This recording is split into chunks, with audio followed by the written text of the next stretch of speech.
And good morning. It is a Tuesday edition of Glenn Clark Radio. I'm Glenn. He's Griffin. We continue to look forward to Sunday night in Buffalo. Coming up on the program today, James Palmer, Bleacher Report, Underdog, longtime NFL reporter. He's going to check in with us after he was in Baltimore on Saturday night. Also, we'll catch up with our friend Aaron Schatz from FTN Fantasy, the godfather of football analytics, and a man who this time around says Lamar Jackson's the MVP. After last year, he was the one in 49-1 who said Josh Allen was the MVP. So we'll let him explain that. I've said a million times before, I don't care. I find Aaron Schatz to be very informative, and he can explain to us more why we probably should have serious confidence in the Baltimore Ravens. So we'll talk to him about that. It's also a Tuesday. Every Tuesday we talk college hoops with our buddy Patrick Stevens, the Washington Post. Maryland, Gotta win. They won. They did win, legally speaking. They won the game.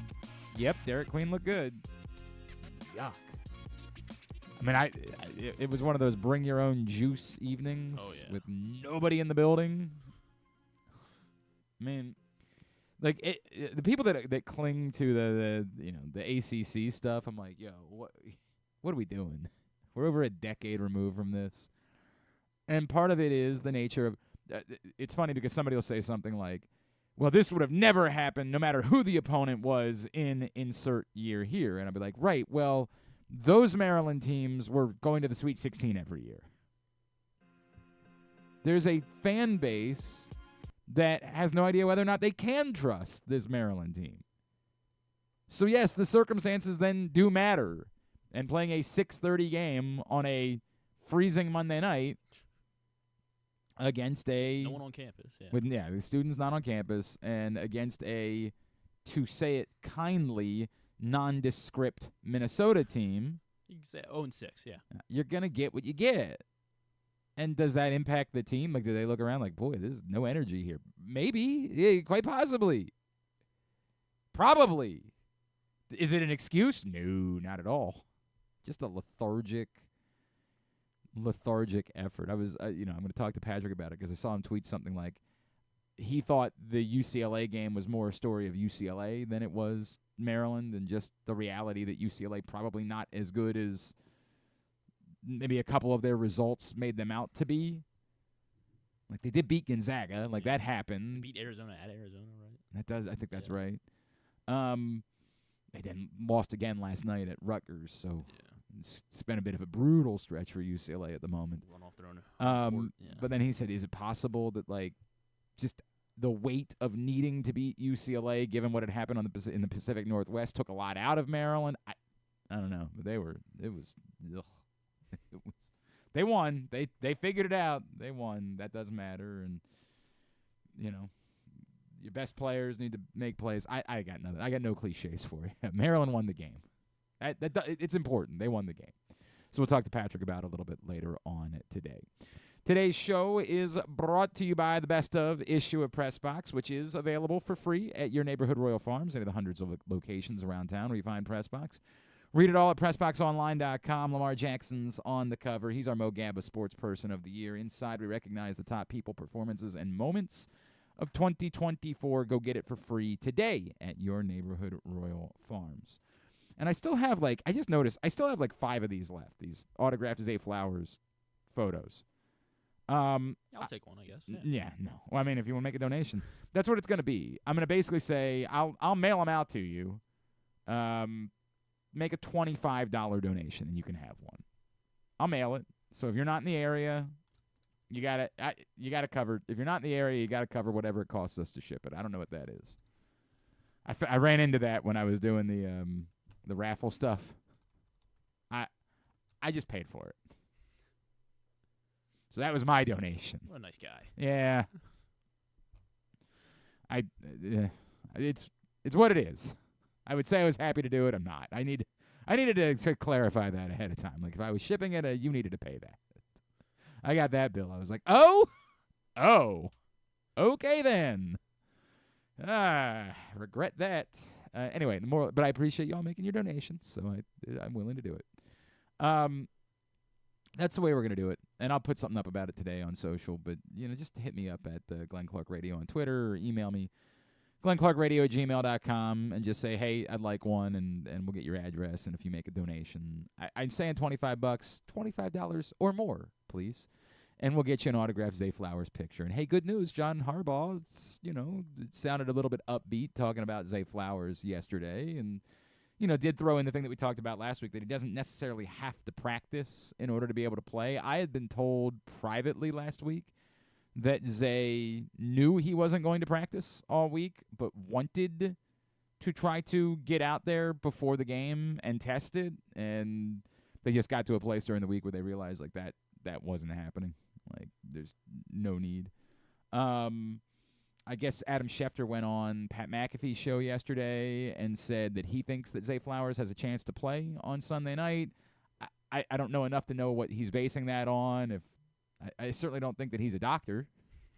I mean, I know he's a talented man. Well, he's in every building, yeah. So. Right. I mean, I don't know if he has some sort of insight. I'm not sure what that's based on, but yeah, he did say on Pat McAfee's show yesterday that he thinks Zay Flowers has a chance to play on Sunday. So hopefully that's the case. That would be good news. There's no way around that for the Baltimore Ravens. And then, there was nothing. John Harbaugh didn't really have an update on Deontay Hardy. And we probably wouldn't really care all that much except for the fact that Steven Sims had a punt smack him in the face. And so I think I saw Aaron Wilson reported that they worked out T. Martin's son, Amari Rogers, yesterday. And the first 4 responses were like, can he return punts? And so it's good thing they traded for a guy that can return punts. So. It's what it is, man. It's what it is. Yeah, but that's I think the reason why there is some interest in Deontay Hardy is because you'd like someone to return a punt, or at least just not drop a punt. Go catch the ball. Fair catch a punt. Go be able to, like, it was one thing that it smacked off his face. Like, that's bad. But then after that, he was just like, yeah, I'm just not touching it. Like, here's what's not going to happen. It's not going to smack off my face. Like, well, yeah, I guess you got that going for you, which is nice. And, like, I get the conditions aren't great, but, like, hey, they're not going to be better in Buffalo. That ball's going to be rock hard. Like, it's going to be cold. Around. Yeah, that wind's going to be nuts. It's not going to be pleasant for trying to catch a football. It's what it is. So we'll see if Deontay Hardy can maybe help out in that capacity if he can get back out there this week. But we'll continue to monitor that. And before I move on to last night's game, I just want to give a quick shout-out to our friend Arthur Millette. I had the chance to spend some time with him and his crew yesterday as he held his annual Coats and Cuts event over at Paul's Place in, what's that? They call that Pigtown? I guess it's probably Pigtown. It's right over there. But, yeah, look, we all know it's been a very difficult season for Arthur, and it's been a bummer for us because we were so excited about him as our partner for the show. And, my heart breaks for him because he was so fired up about getting a deal in Baltimore and signing a contract and the faith that the organization had showed him and how he wanted to repay it, and then 2 separate injuries. It's heartbreaking. And it's the thing, like, all of the mouth breathers who are always like, and I went through this with Tyus last year, it's like, the dude doesn't even want to play football. Like, you're the dumbest human being alive. Like, I don't know how to talk to you about how little you offer to society. You are the lowest common denominator. These dudes, all they know is playing football. They desperately want to play football. Desperately. Particularly when the team's good. When the team's good, they would give anything to be a part of it. So my heart is broken for Arthur Millette, but for what it's worth, a lot of guys in his shoes would just say, I'm ducking out. I don't want to be around anybody. I don't want to have to deal with it. I don't want to have to answer questions about why I'm not out there. I don't want to have to be in public. I'd rather be somewhere where I can be a little bit more anonymous, the whole thing. And yet this matters to him, raised over 100 coats and distributed over 100 coats yesterday. So I just wanted to give a shout-out to our guy who's going through a really difficult year. But that's the stuff that matters, and that's the stuff that I will always appreciate significantly more is the commitment that you make to our community. So thank you to Arthur Millett, and it was good to see him yesterday at his Coats and Cuts event, benefiting Paul's Place. All right. Now, as far as last night's football game is concerned, two things. I know there's a lot of hubbub about the fumble that was overruled that would have been a touchdown for the Vikings and became an incomplete pass with no intentional grounding. And intentional grounding is a really I'm stunned there hasn't been an offseason in which everyone involved decided they wanted to have a bigger conversation about intentional grounding. It felt like there was a little bit more emphasis that was going to be put on intentional grounding for a minute, but that kind of went away. And the reality is, I believe, that there's just no interest in rewording rules to help defenses. This is an offensive league.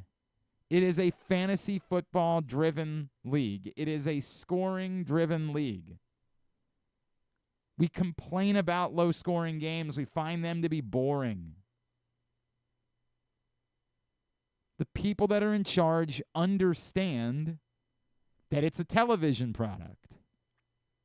And so they want the most appealing television product to be on the field. And so to enforce, or more strictly enforce,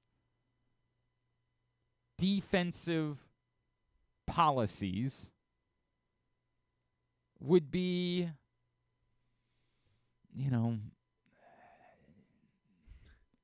it just wouldn't make sense to them. Antithetical to what they have determined is most beneficial for the product. And to that point, I don't think what they're doing, it's not a sham. By the letter of the law, you can absolutely say Matt Stafford's arm got forward, right, and there was a receiver in the area. Now, the wording of the intentional grounding rule includes the words reasonable chance to catch the ball. We've never discussed that particular wording of the intentional grounding rule. We've always accepted of in the area. Mm-hmm. If we took it at face value and said that it had to be reasonable chance to catch the ball, there'd be a lot more intentional groundings. Because we basically say that if the quarterback throws the ball to a sideline over the head of a receiver that had no chance of catching the ball but was in the area of where the ball went, then we say, okay, we all know that's not intentional grounding. But the way the rule is worded, you spike it right at a guy's feet, then we've always just sort of accepted, no, that's not intentional grounding. Smart play, yeah. That guy's right there. But was that the intent of the rule? And we got into this conversation earlier in the year with the absurdity of the Cowboys thing, throwing the ball to an offensive lineman and, well, it can't be grounding if it doesn't hit the ground. No, it most certainly can. 1,000%. And the wording of the rule makes it abundantly clear that it is intentional grounding. It is a foul for intentional grounding if a passer facing an imminent loss of yardage because of pressure from the defense throws a forward pass without a realistic chance of completion. And to the point, there isn't a realistic chance of completion on whatever you want to call what Matt Stafford was doing on that play with Puka Nacua. There is no chance of a completion. None. Well, the ball was in the air, and yeah, thank you. I mean, he could have tried a little harder. Yeah, sure. 1,000. But the funny part is the way the next sentence is worded. A realistic chance of completion is defined as a pass that is thrown in the direction of and lands in the vicinity of an originally eligible receiver, which is, again, why the thing from earlier on in the year is such nonsense. Yeah. Like, well, it's got to hit the ground to be grounding. No, the words originally eligible receiver are right there.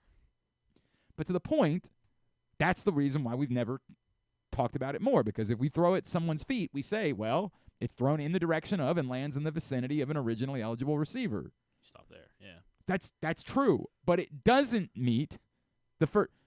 That's a terrible definition for realistic chance of completion.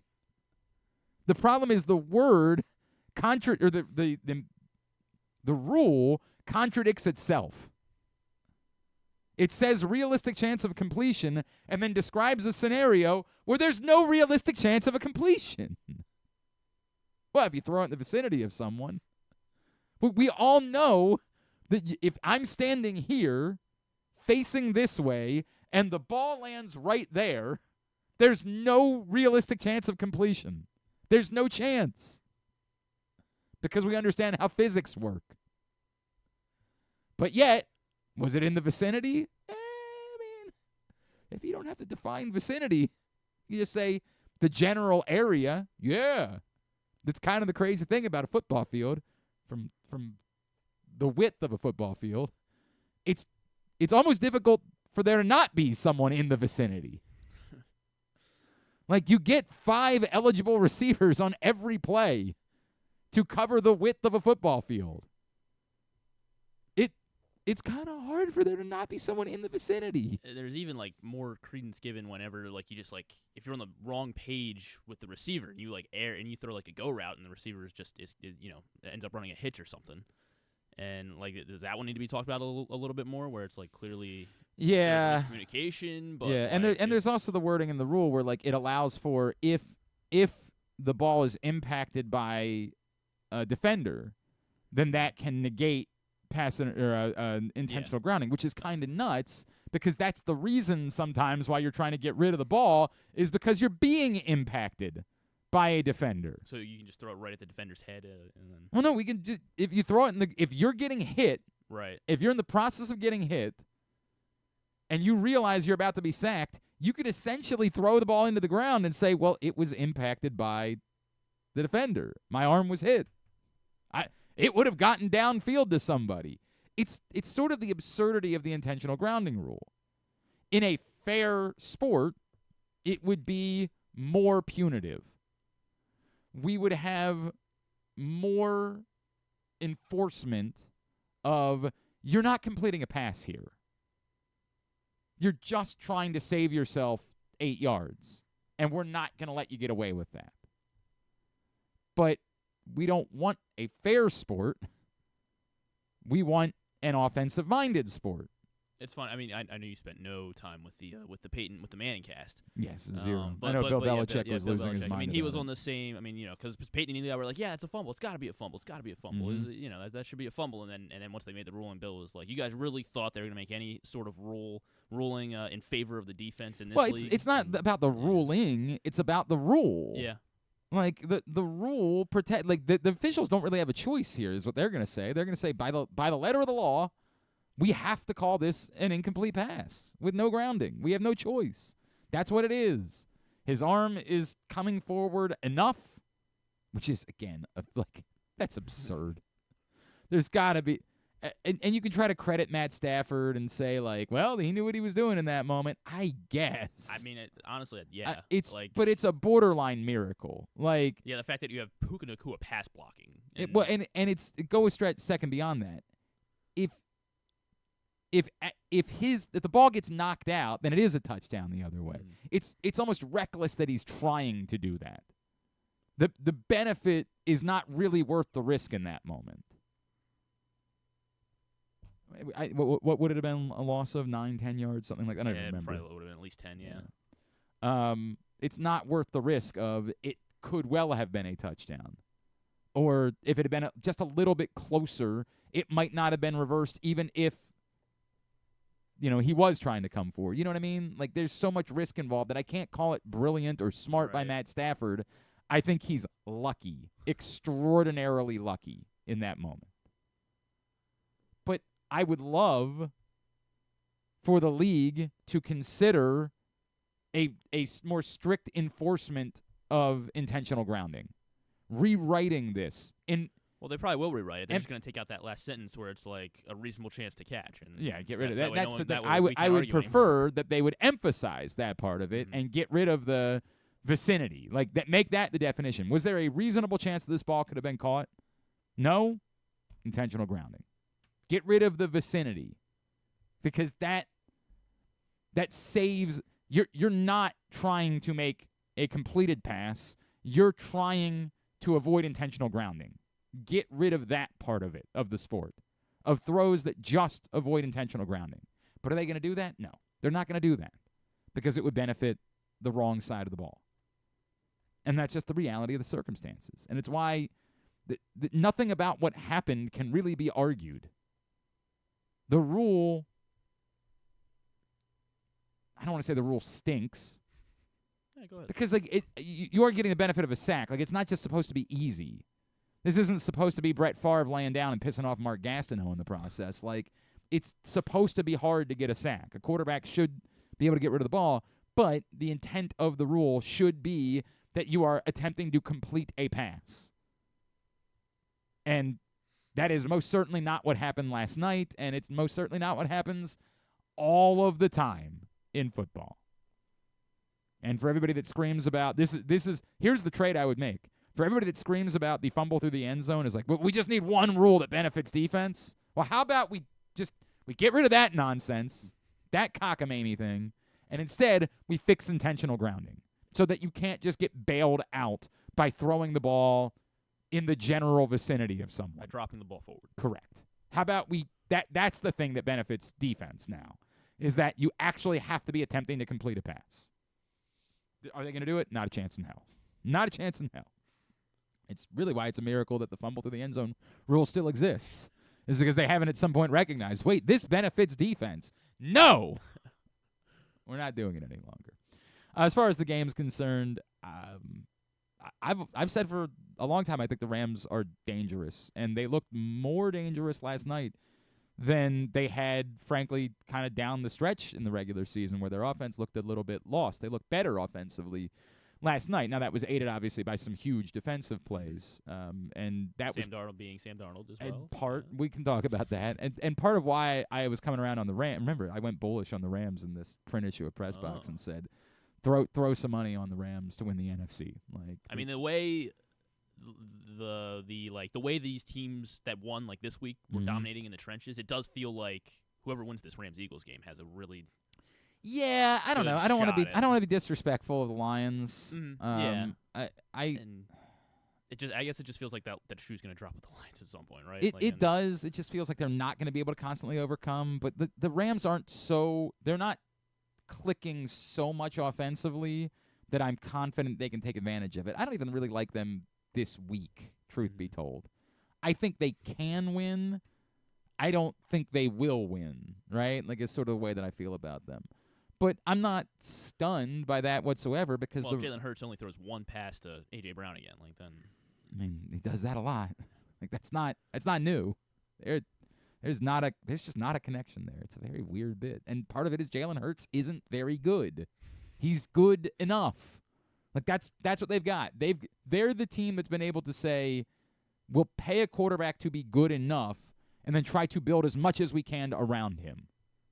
Like, you got to draft. They've drafted insanely well. That's what you got to do. You got to draft insanely well. Draft Georgia Bulldogs, yeah. Yeah, correct. All of them. Although they lost Nakobe Dean, so that does hurt them, but they are pretty deep at linebacker, so I don't think I'd be terrified about what that means for them moving forward. And yeah, the Sam Darnold thing. Ravens should sign Josh Bynes, make sure he can't go to Philly. Well, Josh Bynes is out of football. He says he's coaching now. Where's he coaching now? With Mike McDonald. Oh, okay. Yeah, he's on Mike McDonald's staff. So he's not. Yeah. Is there a way around that? Could he? If I don't know. I guess. I don't know how that would work. I got to be honest with you. Tony I have no Jefferson idea. Was like on the Ravens. Yeah, right? No, he was just like an intern, I think. Okay, I don't think he actually had a formal role, okay. And I believe Josh Bynes actually has a title and like is a staff right, position fine, with the fine. Seahawks. I will double check on. I don't want to lose Josh Bynes that way. keep saying that you don't have. He's their linebackers coach, in fact, Josh wow, Bynes, all right. yeah, which is a bummer because he was a regular with us, and I Yeah. loved having him on. It was my guy. I love Josh Bynes, and he was like, over the years, you just got to connect with the right former players that stay in tune with the team, and Josh Bynes was doing that, and so I was like, oh man, we could do this forever, like Dan Wilcox, like Adria Ismail, and then he was like, yeah, deuces, I'm taking a job. Damn, you mean the no money you're getting from us isn't enough? Unbelievable. Ridiculous. You're like just watching the Ravens game? Come on. The Sam Darnold thing, I mean, what is there to say? Like, somebody's going to take a chance on Sam Darnold. It's not going to be the Vikings, and it probably wasn't going to be the Vikings even. A lot of people are overreacting to these last 2 weeks. As I am to understand, the way the Vikings built and structured their roster, they weren't going to be able to pay Sam Darnold. Like, they built a team for a rookie quarterback contract. And so it kind of didn't matter. I mean, if I don't know, maybe that changes if Sam Darnold. I don't even know what the level would be that Sam Darnold would have had to have played to. But I made fun of the people that were trying to make Sam Darnold an MVP candidate early on in the season because we just can't keep it in our pants. Like, Sam Darnold was a nice story, but Sam Darnold was not quite as good as Kirk Cousins was when he had Kirk Cousins' weapons. And Kirk Cousins wasn't quite as good as that when he didn't have the same weapons. Like, we can all see where these quarterbacks are in the hierarchy, but we just want to do the most. Oh, this thing with Sam Darnold is amazing. It's the most. No, it's a nice story that someone that we had written off and said couldn't offer anything was now showing that he had something to offer. But we all understand he's not in the echelon of the best quarterbacks in the league. He's not even in group 2. Like, the quarterbacks that you squint at, like the Justin Herberts of the world, and right now Jaden Daniels, although, I think Jaden Daniels might be moving up towards Jordan Love. And that group that you look at and say, we thought that's where C.J. Stroud was. I don't know. Maybe after a playoff game, he can get back to that place. I'm not sure. Jalen Hurts is in that category. That Jared Goff is definitively in that category. He's not even in that group. He's in the next group of like, okay, you can maybe. Nobody's going to believe in it. Nobody's going to be confident in it. But you're capable of playing in this league. You can be someone's starter if they don't have a better option. Like. And that sounds like a backhanded compliment. Well, that's what it is. Like, that's Sam Darnold. The Vikings were always going to go to J.J. McCarthy. They were. That was the plan. And I didn't know that at first. It took me talking to a lot of people in Minnesota for them to explain, like, we built this roster. We constructed a roster for a rookie quarterback contract. We're not paying top dollar for a guy that nobody thinks is top dollar. Now, I don't know that Sam Darnold is going to get top dollar, although as we can go through and do this math, there's a lot of teams that need quarterbacks and only 2 that are available in the draft. The Saints need a quarterback. They're not getting one with the top 2 picks. They're not in the top 2 picks. Mm-hmm. The Raiders need a quarterback and don't have a top 2 pick. The Giants need a quarterback and don't have a top 2 pick. Then you start throwing in, like, the Steelers and the Seahawks. The Steelers, yeah, I mean, they need a quarterback. And the Seahawks... Need is the wrong word. The Seahawks could use a quarterback upgrade, but there's Sam Darnold is not an upgrade over Geno Smith. It's shuffling the deck chairs. It's, find the differences in these 2 pictures. It's the same picture. I would even actually say Geno Smith's probably cheaper than. It is cheaper than. I don't know. I don't know what that answer. I mean, I just don't know. It depends on what someone's going to grossly overpay Darnold. Maybe. I think. Maybe just because of the need, just because these teams are going to say we're desperate to have a quarterback. But I don't know that either. Yeah, I guess, because Vegas has been trying to play football without a quarterback for the last, couple of years now. So I just think it's okay to play with 10 guys on the field. Yeah. Well, quarterback. So maybe you're right. To do what? Maybe you're right. To do what? So, yeah, to that point. Tannehill sat out this year. You're right. Maybe, who knows? To your point, it might very well be that these teams, that someone says we're desperate. I don't know. I wouldn't. I sure as hell would not. Yeah. Like, Darnold's going to be better than... Sam Darnold, to me, is the guy that you get if you're also drafting a quarterback, like, in the second round and saying, we need someone to start right now, but we're understand this guy's got to play at some point. He's the guy you want Drew Aller to sit behind. Yeah, that's your guy. Drew Aller. That's your guy. He's coming back. I know. He's coming back. But if you're drafting Jalen Milroe, like you're signing, you want Sam Darnold to be on the team too, because you need somebody to start for a few weeks. And then you need him to play a bad game so you can put Jalen Milroe in and figure out if you have a quarterback. Which guy should Flacco mentor this year? Oh, that's a good question. Who should Flacco mentor? Allen would be perfect, but the Titans would make sense. Like whoever they draft, you bring in Flacco as well. That would make some sense there. Yeah. I mean, I don't know what they do with Will Levis. That's part of the problem. Is like he is under contract, so like he does make those good Mayo commercials. Maybe you take a 7th-round pick for him to let the Raiders figure out if they can.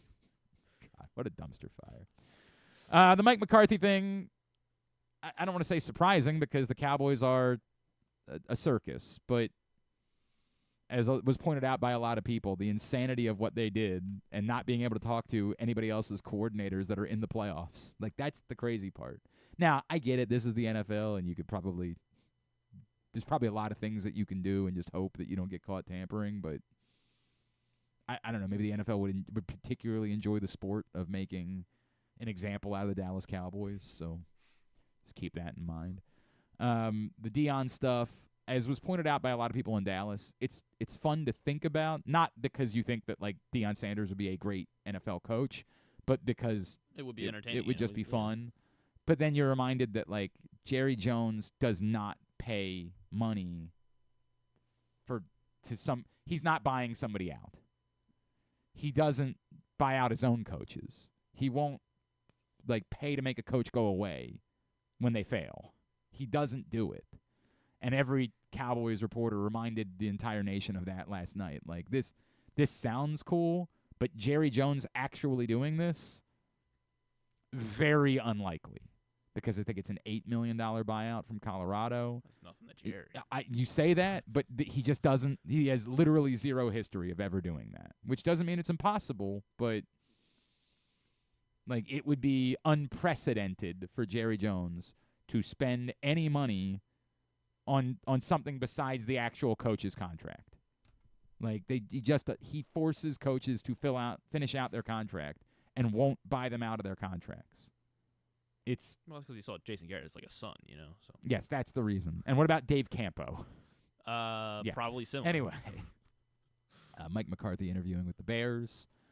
Which it's really interesting to me. Pete Carroll wanting back in this year. Like if I'm Pete Carroll, it's like the Bears or bust. Like the Pete Carroll interviewing the Raiders is hilarious.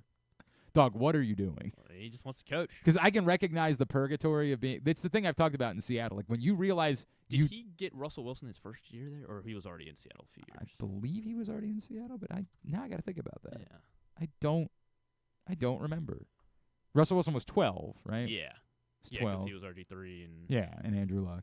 Okay, yeah, he was already in Seattle for 2 seasons. God, I don't remember who his quarterback was before then. Was Hasselbeck still there at that point? Yeah, it had to be. Right. So he inherited Hasselbeck. He went 7-9 the first 2 years and won the NFC West both years. Yeah, because that was the Beastquake.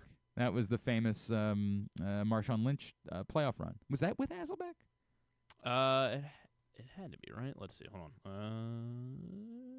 Final roster. Yeah, Hasselbeck and maybe J.P. Lossman. Did he make an appearance there? I have no idea. I couldn't tell you. Hasselbeck was there till 2010. So someone else was the quarterback in 2011. I don't know who it would have been. Couldn't tell you. Hold on, I'm pulling up there. Why are we spending time with this? Why are we doing this? This is nonsense. This is not a thing that we should be talking about. Their quarterbacks in 2011 were Tavares Jackson, Charlie Whitehurst, and Maryland legend Josh Portis. What? What? I don't remember that at great all. Team. Don't remember that at all. It is a miracle he won 7 games. Anyway, the idea that Pete Carroll would interview with the Raiders is objectively hilarious to me. Like, why would you I presume retiring the first time is recognizing you had no path forward. It's the thing that I keep talking about with Mike Macdonald. Like, I like Mike Macdonald. I think he can coach. But I don't think he's doing a damn thing in Seattle because he's stuck in purgatory. He can't upgrade. He's not allowed to just suck to try to get a top draft pick, and he can't upgrade a quarterback. Like, he's stuck. And to me, that would be part of why Pete Carroll would say, yeah, I'm not going to keep doing this year in and year out. why in the world would you sign up for the Raiders? That there is no prayer there. And I assume that it's just a leverage play, like trying to get the Bears to know, like, hey, I've got other options. Like, don't pussyfoot around on this. I could take another job. But if I'm the Bears, I'd be like, yeah, go ahead. Enjoy. Go right ahead, Pete. Enjoy your time in Las Vegas with Aiden O'Connell. You go right ahead and do that. Or maybe wait us out and we'll make a decision and we'll let you know. We'll see how it plays out. All right. Hour number 1 of today's show is also brought to you by the CIAA tournament. Baltimore is welcoming the excitement of said Food Line CIAA men's and women's basketball tournament back to CFG Bank Arena from February 25th through March 1st. Tickets are available now. Get them at Ticketmaster.com. Again, Ticketmaster.com for your tickets to the Food Line CIAA men's and women's basketball tournament at CFG Bank Arena from February 25th through March 1st. All right, when we come back in, we'll talk about a lethargic Maryland win over Minnesota last night and everything else in the world of college hoops with that guy Patrick Stevens. That's next. It's Glenn Clark Radio. The ultimate fan experience awaits you at Sports and Social Maryland. See how we're raising the sports bar with our massive 100-foot media wall featuring 40 HD TVs and a 47-foot big screen. Bet on your favorite teams and this year's biggest events at the FanDuel Sportsbook while enjoying your favorite beers and cocktails, plus our delicious takes on bar food classics. Visit Sports and Social at Live Casino and Hotel Maryland at Arundel Mills. Must be 21. Gambling problem? Call 1-800-GAMBLER. Driving in Maryland? Did you know an Easy Pass from DriveEasyMD.com can save you time and money? Of course you did, because you are a thrifty driver. An antenna reads your Easy Pass transponder and automatically deducts the toll from your Easy Pass account. Learn more at DriveEasyMD.com.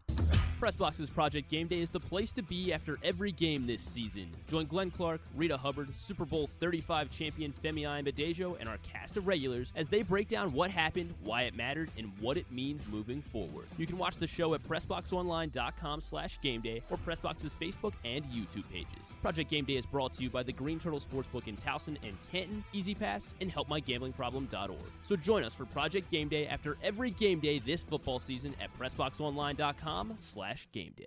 Treat yourself and taste the Baltimore tradition that is the legendary Costas Inn. Hey, it's Stan the Fan Charles. For over 50 years, the Costas Inn has been a Baltimore original, dishing out their amazingly scrumptious, fat, award-winning crab cakes and steamed crabs. Every season is crab season at Costas, so make your plans now by calling 410-477-1975 and reserve your taste of heaven. Sit back, crack some crabs, and watch the Ravens chase down another title on Costas' 15 TVs. On Monday nights, Costas offers their half-pound jumbo lump crab cake with 2 sides for under $30, and there are nightly specials Monday through Friday. So head on down to the Costas Inn at 4100 North Point Boulevard or visit them at CostasInn.com. Gambling can be a fun and entertaining experience, but there are risks involved. If you're planning on betting on the game at the casino or on your phone or computer, know your limit, stay within it. Set a budget and a time to stop. Remember, gambling isn't a financial solution, and it doesn't mix well with alcohol or drugs. Know the risks and have a plan before you begin gambling. For free and confidential services, call 1-800-GAMBLER 24/7 or go to helpmygamblingproblem.org. COVID-19 and flu viruses are circulating in Maryland. But don't worry, protection is within arm's reach. Protect your health with this year's COVID-19 and flu shots. It's safe and convenient to get them both at the same time. Flex your protection. For more information, visit health.maryland.gov/vaccines. This message paid for by the Maryland Department of Health. Coming back in here with Glenn and the other guy, Garrett, whatever his name is. You know who they are. All right, back in here on GCR as we continue along on a Tuesday edition of the program. Don't forget that everything that you need to know about high school sports in the state of Maryland can be found at countysports.zone. It's countysports.zone, proudly sponsored by your local Toyota dealer and buyatoyota.com. Scores, schedules, rankings, news, updates as we move towards postseason and basketball. And it's not just, football, basketball. It's every sport. Badminton. They've got you covered at countysports.zone. Again, proudly sponsored by your local Toyota dealer and buyatoyota.com. countysports.zone, again, is the website. Mentioned, of course, Maryland's win over Minnesota last night. Loyola lost at home to American on national TV. Kind of got smacked around a little bit, 73-54 in that one, so that was a bit of a bummer. Let's talk a bit more about the week that has been in college hoops. He joins us every Tuesday here on GCR. He's our friend Patrick Stevens. You follow him on Blue Sky at Discourse, D1S Course, Washington Post, Blue Ribbon, among other locations. Patrick, good morning, my friend. How are you? I am well, Glenn. How are you? I'm all right. Patrick, I know Maryland won 2 basketball games this week, and that's a good thing for them. Last night, it was lethargic and disjointed and strange. Is that, hey, this is the Big Ten, other teams are trying, you're going to have games like this that you just have to slog out in front of, nearly empty environments and no juice whatsoever? Or is there an actual concern about the way that Maryland's played over the last couple of weeks? Well, nobody should ever make apologies for winning a game, first of all. And secondly, if you're going to play like that, you might as well play like that against a team you're actually capable of beating, even in a substandard performance. So, I think certainly Maryland did not play great last night. And like you said, not a huge crowd there. The building, which it just felt. Watching it, it's just like, what are we doing here? Right. Like it had that whole feel to it, particularly in the first half. And it turns out, and I did a little research this morning, that was Maryland's smallest home men's basketball conference crowd in the arena's 23-year history, excluding the COVID season. So, there really wasn't any juice there. So I think that the interesting thing to me as I was watching that game was that I felt on Friday while watching Maryland pull away from UCLA late that game, it was more about UCLA than it was about Maryland. I mean, Maryland was motivated and it played pretty well, and Gillespie was really good. But I felt like that was, UCLA had bad travel, and UCLA had the wildfires back home, and this, that, and the other, and Mick Cronin's calling his team out. And, maybe that was a little bit about Maryland, and maybe they did expend a little bit of energy. Or maybe they just kind of looked at Minnesota and said, these guys aren't any good. We're just going to kind of mess around a little bit. So, by the second half, credit to Minnesota defensively for doing a little bit of disruptiveness there. That doesn't excuse Maryland for not defending the 3-point line in the first half. Right. But, they basically played a 2-man game with Jacoby Gillespie and Derek Queen. Queen with a career-high 27 points. Gillespie, 6 of his 7 assists going to Queen. And they win, and they probably don't have to think about Minnesota again until sometime next week.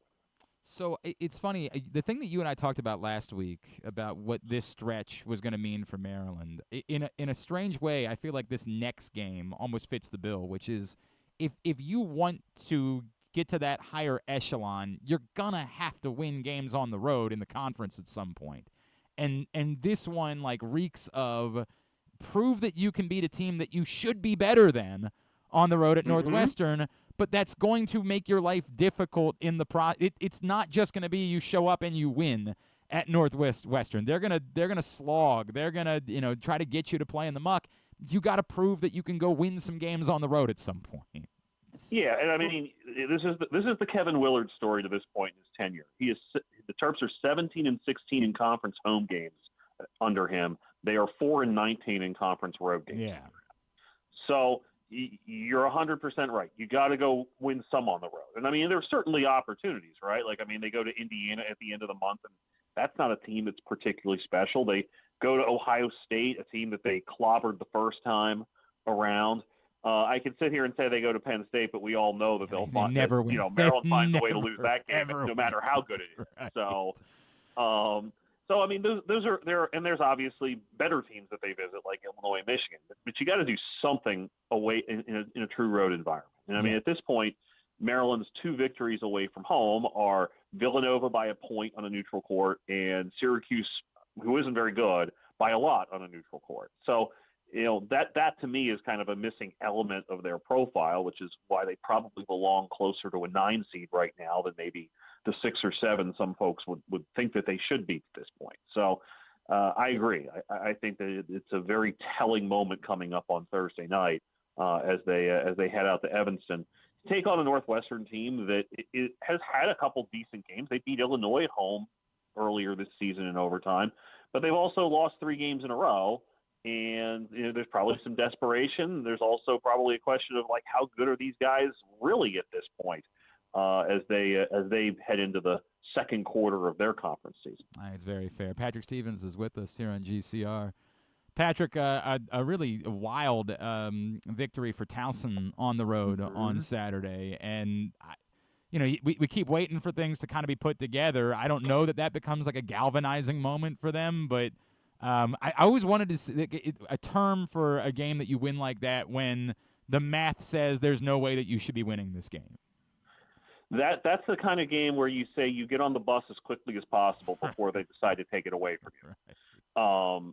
And so, the funny thing is that they had a game like that on Thursday as well when they beat Northeastern. I mean, they looked really, really lackluster in the first half, really just kind of getting outworked. I mean, you and I have both seen Towson teams under Pat Scarry not play good offense, turn the ball over too much, not shoot very well, all those kinds of things. But seeing them just be completely, indifferent at times at getting back on defense and transition and stuff, that's not what you associate with that team. And they figured things out and won that game. I think one of the interesting things that happened in that was that Scarry shuffled his lineup a little bit. And Nenda Tark coming off the bench, Dylan Williamson coming off the bench. And Nenda Tark ends up as the conference player of the week last week. And Williamson had a nice spark there, certainly against Northeastern when he had 11, and then goes and scores 26 after he hadn't been playing well at all for the last couple of weeks in that Drexel game. So I think that, that's kind of an interesting element that's sort of hovering around there. And now, we talked about this last week that the schedule was really front loaded for them. And, they went 3-1 those first 2 weekends in league play. You look at the rest of the schedule, those were 4 games against top 200 KenPom teams, and they have 5 more the rest of the way at this point. So, if they can sweep the 2 games at home this week, and one of them is against the top 200 team in Hofstra, you're suddenly looking like you're in really solid shape. I mean, right now they're only, a game back, tied for second in the league with Charleston and Elon. The more separation you can get from that massive middle, there's a log jam at 2-2 right now. You just, I sound like a broken record, but if you're Towson, you just want to get one of those top 4 seeds and make it so that you have to win 3 games rather than 4 once you get to the conference tournament in DC. Anything else on the local front this week that stood out to you? Gosh, Morgan had a nice win last night. They picked off they picked off Norfolk State 78-74, and Cam Hobbs has had a couple really good games of late. He had 23 and 8 last night.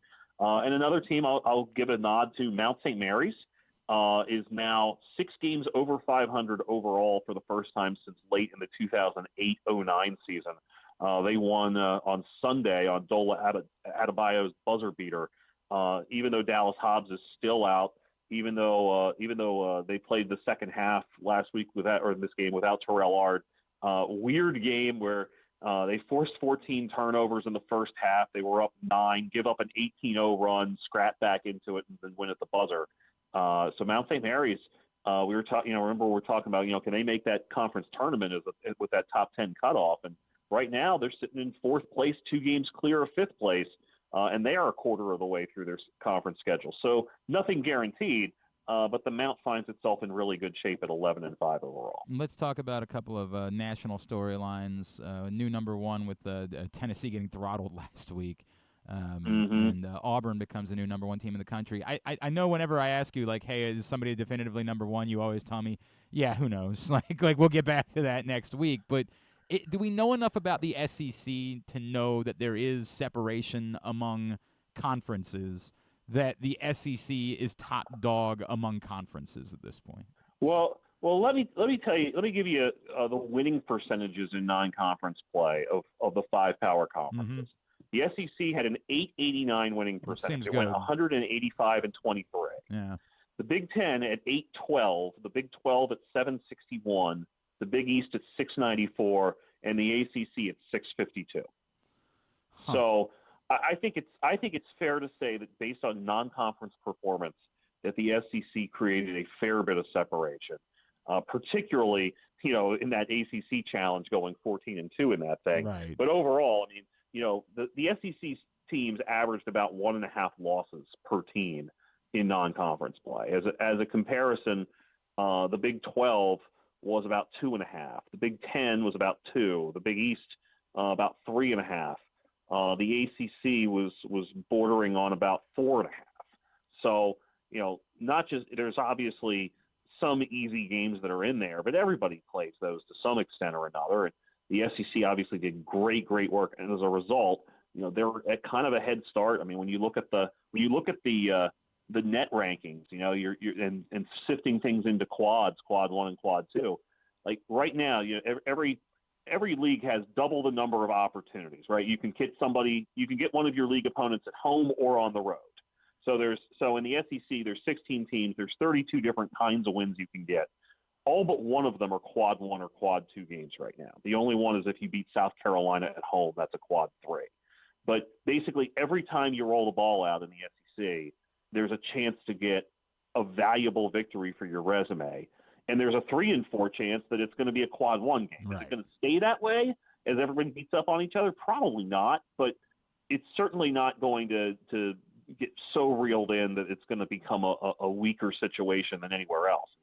There's just so many opportunities to improve a resume in that league. And, the cake is basically baked at this point. And then the one ACC team that does now appear to be, above that fray is Duke, and the Cooper Flag hype, I guess, has been proven to be legit. Well, you drop 42 points in a game and do it on 14 field goal attempts. I mean, that's pretty nuts, really. Look, that is not the sort of efficiency you expect to see from anybody. And so, I don't know how many more of those he has in them, but he certainly has enough 20-point games in him to this point to believe that there's probably some 25 and 30-point outings still to come. And yes, that's pretty clearly going to be not just the ACC Player of the Year, but quite possibly the National Player of the Year as well. Hey, before we play the game, can I ask you what you thought of the comments from Mick Cronin? Was that just a guy who was frustrated by everything that was going on, or did you feel like there was something to it? Which on because Friday, there were comments on that's a great days, point. Yeah, the stuff on Friday after the game, after he gets ejected, and he says, basically the league has it out for us because we're the newcomers. It feels like he's just got a lot of stuff that's bubbling, and he needs somebody to take it out on. Yeah, I think that they're in a really rough spot, and I agree that they got. I think we talked about this last week. Like they got scheduled into that loss even before anything else is going on, independent of awful things happening in LA with the wildfires, all that. Like that was not a game that UCLA was likely to win under the circumstances. So. I keep saying this. I say it sarcastically, but there's also some truth to it. Like, you guys got your football money. Like, I mean, that's why you're doing this. Like, nobody forced anybody to go leave a conference when they were playing on the West Coast for years and years and years. So there's some of that's institutional. But yeah, I think in general, with his team not playing very good defense, with them turning the ball over like crazy the other night. I mean. I thought Jeffrey Anderson did him a favor by sending him to the showers with 5 minutes to go. Right. I wouldn't have wanted to watch the last 5 minutes of that if I was him. Yeah. So, and now, you tack on the loss to Rutgers last night. I mean, that's a team that's hurting right now. Yep. And, he's not wrong in pointing out, he went through the Big East in the year that the Big East got 11 teams out of 16. And you're just trying to survive. I think there was definitely some frustration. I give him credit. I mean, he talked for 11 and a half minutes after that game. It's not like he was trying to duck anything. But I can understand why he was cranky. Yeah, and that's the sense that I got is cranky. And I get it. I completely get it. All right, let's play the game. Can Patrick Stevens name the MLB teams that this player has played for or managed? And we begin with the manager, but acknowledging that the 2 teams he's managed are both also teams that he played for. So 5 teams for Dave Roberts. Dave Roberts has managed 2 teams and played for 5. Yeah, and the 2 teams that he's managed were both teams that he played for. And those are the Dodgers and the Padres. Correct. And he obviously famously played for the Red Sox. Most certainly as well. did, yep. And so now it's a matter of figuring out where else did Dave 3 Roberts. years at the start and 2 years at the end. 2 years at the end. 3 at the start and 2 at the end. Was he a Cub? Not a Cub, no.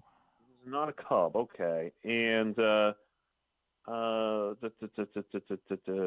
he did he end up with the Diamondbacks? No, but you were in the right there. It's the Giants was where it was at the end. Giants? And I did remember that after I saw it, and then the Indians is actually where it started in Cleveland. And I have no recollection of that whatsoever. All right, let's go with a 4-team guy and someone, unfortunately, who was known probably as much for his tribulations away from baseball as he was his accomplishments on the field. But he did win Rookie of the Year, a World Series, and was an All-Star. 4 teams for Steve Howe. Steve Howe was a Dodger, a Twin, a Ranger, and a Yankee. Indeed he was. That was that. I thought that one. I didn't know where we were going to go with it because I thought that one might be tougher because I did not remember the Twins or the Rangers at all. I did not remember them even a little bit. So then, all right, we'll go with this one. Someone who, again, I knew 2 of these, and then the rest of it I struggled with mightily. I was surprised that he was only once an All-Star because I thought I remembered him being really good for a lot of seasons, but he did bounce around a good bit. It ended up being 6 teams for Ricky Bottalico. Whoa, Ricky Bottalico. Okay, well, he was obviously most famously a Philly, That knocks right? out so the bulk. Yes, correct. That was the bulk of the Ricky Bottalico experience. And yes, the rest of this is kind of dicey, isn't it? Yeah, it really is. We can tap out if you want because it's. I didn't realize it was. No. Am I okay? So I have a few teams that I'm vaguely remembering him being with. So we'll see if I'm even remotely right about any of this. But do I remember him as a Blue Jay? Not as a Blue Jay, no. Do I remember him as a Kansas City Royal? Yes, that was the other one that I remembered for some reason. Okay. Those are the 2 that I got. Okay. Yeah. Gosh, this one is tough. Yeah. Was he in Texas? Not in Texas. All right. Was he in Colorado? No. All right. Well. All right. Well, I get one more guy. Go one more. One more. I get one more shot in the dark here. Was he in Boston? No, not in Boston. St. Louis, the Mets, the Brewers, and the Diamondbacks. They were all. Whatever. And the Diamondback stint was 2 games. So to be fair, that one is nonsense. All right, this is why we play the game. Sometimes, every now and then, we get one that's a struggle. It works out that way. What's the schedule look like for you this week, sir? Going to hop on a train in another 90 minutes to go up to New York tonight for Georgetown and St. John. Okay. And then the rest of the week's the next couple of nights are a little fluid. But I think I'm going to be at Towson on Saturday or on Tuesday with Hofstra in town. Georgetown hosts DePaul on Friday. George Mason GW on Saturday, Maryland, Nebraska on Sunday, and then Georgetown and Villanova next Monday up in Philadelphia. So tomorrow's kind of I haven't quite finalized the plans for tomorrow, so TBD there. Yeah, and of course that discourse on Blue Sky, and if it does work out that you're at Towson on Thursday, I think I'm going to come join you for that one. So. All right. I need that opportunity to see him. All right, my friend. Always appreciate you. Let's talk again next Tuesday. Thank you, Patrick. All right, take care. It's Patrick Stevens, of course, Discourse, D1S Course on Blue Sky is where you find him.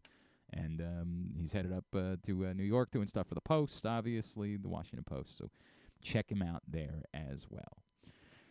Hour number 1 of today's program is in the books. Don't forget that Project Game Day returns this Sunday night, immediately following Ravens-Bills. Hopefully, it's a jubilant Project Game Day. If it's the other thing, it's what it is.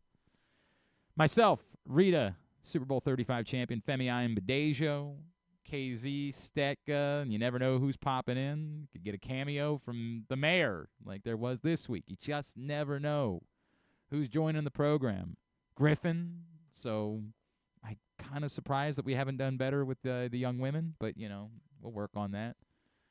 PressBoxOnline.com/GameDay. It's all brought to you by 1-800-GAMBLER, the CIAA tournament, and Easy Pass. PressBoxOnline.com/GameDay is where you find us for Project Game Day. And if the season continues past Sunday, then there will be more Project Game Days. After every game day this season, join us for Project Game Day. From Joe says, do you think that Adam Schefter said that because the Ravens leaked it to him trying to mess with the Bills?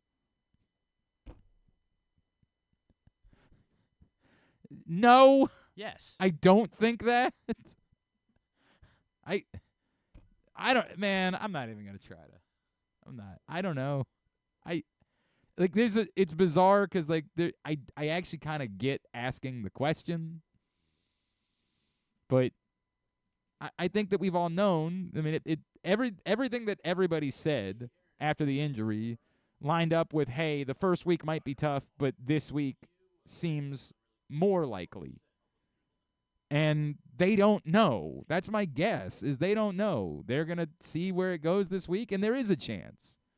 But my guess is they don't know the answer as to whether or not Zay Flowers is available to be trying to plant something. God, we are strange people, man. We are obsessed with conspiracies.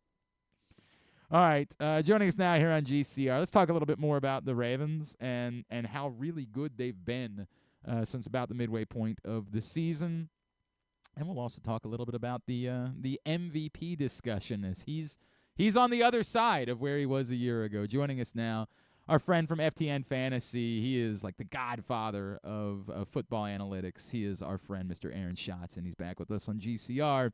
Aaron, it's Glenn in Baltimore. It's always great to catch up with you, sir. Thank you for taking the time for us this morning. Hey, thanks for having me on, man. It's playoff time. It's a good time. It is. And what a difference a year makes, right? Like a year ago, I had to I dodge bullets when I was telling people that I was having you on the show. A year ago, I was like, yeah, I'm going to have Aaron back on. And Ravens fans were like, no. And now you're like the most popular man in town. Well, I mean, last year I said the Ravens were a great team. This year I say the Ravens are a great team. So that hasn't changed. That hasn't changed, there's no doubt. Let's handle the MVP thing quickly, and then let's talk about the Ravens. Why are you on the Lamar Jackson side of the conversation this year? Well, I cannot say who I voted for MVP, but I did vote for Lamar Jackson for first-team All-Pro quarterback. Okay. And a lot of the advanced stats are much closer this year than they were last year, but my stats are not. I don't know. I'd have to go into every intricate play-by-play to figure out why my stats are so much higher on Lamar than some of the other advanced stats out there. But if the advanced stats are basically tied, I'm going to break them with mine, right? I mean, I'm not necessarily perfect, but if everything else has it close and mine says Lamar Jackson was the best by far, then I'm going with Lamar Jackson as the first team All-Pro quarterback. Is that in part, do I remember you saying that your numbers limit the penalty for fumbles? Is that part of it? I think that might be part of it, and also opponent adjustments are a part of it. They faced a tough schedule of opposing offenses. Of opposing defenses, and that may be part of it as well. Okay, that would make some sense. Do you what do you make of the argument that people make? Just again, not asking you to tell me who you voted for MVP, but you acknowledge you voted Lamar Jackson, first team All-Pro. The argument about the word valuable, the presence of Derrick Henry in the Ravens' backfield, does that mean anything to you? It does, and I think that if things were closer between the two of them, that would have required some thought. But, I mean, by my stats, Lamar Jackson had one of the 10 most valuable quarterback seasons of the last 47 years. That seems good. It's really hard to vote against that. It's really hard to vote against that. And people have to understand that Jackson makes Henry at least as much as Henry makes Jackson. Right? Having the mobile quarterback opens up holes for your running backs. Just ask Saquon Barkley about that. It certainly helps. There's no question about it. We saw those still shots from the game on Saturday night where you have three defenders going towards Lamar Jackson, and you end up getting a much better version of Derrick Henry than even the really good version of Derrick Henry that we've seen in the last few years in Tennessee. So Aaron, let's go to the team then. because the final DVOA number was 41.4%.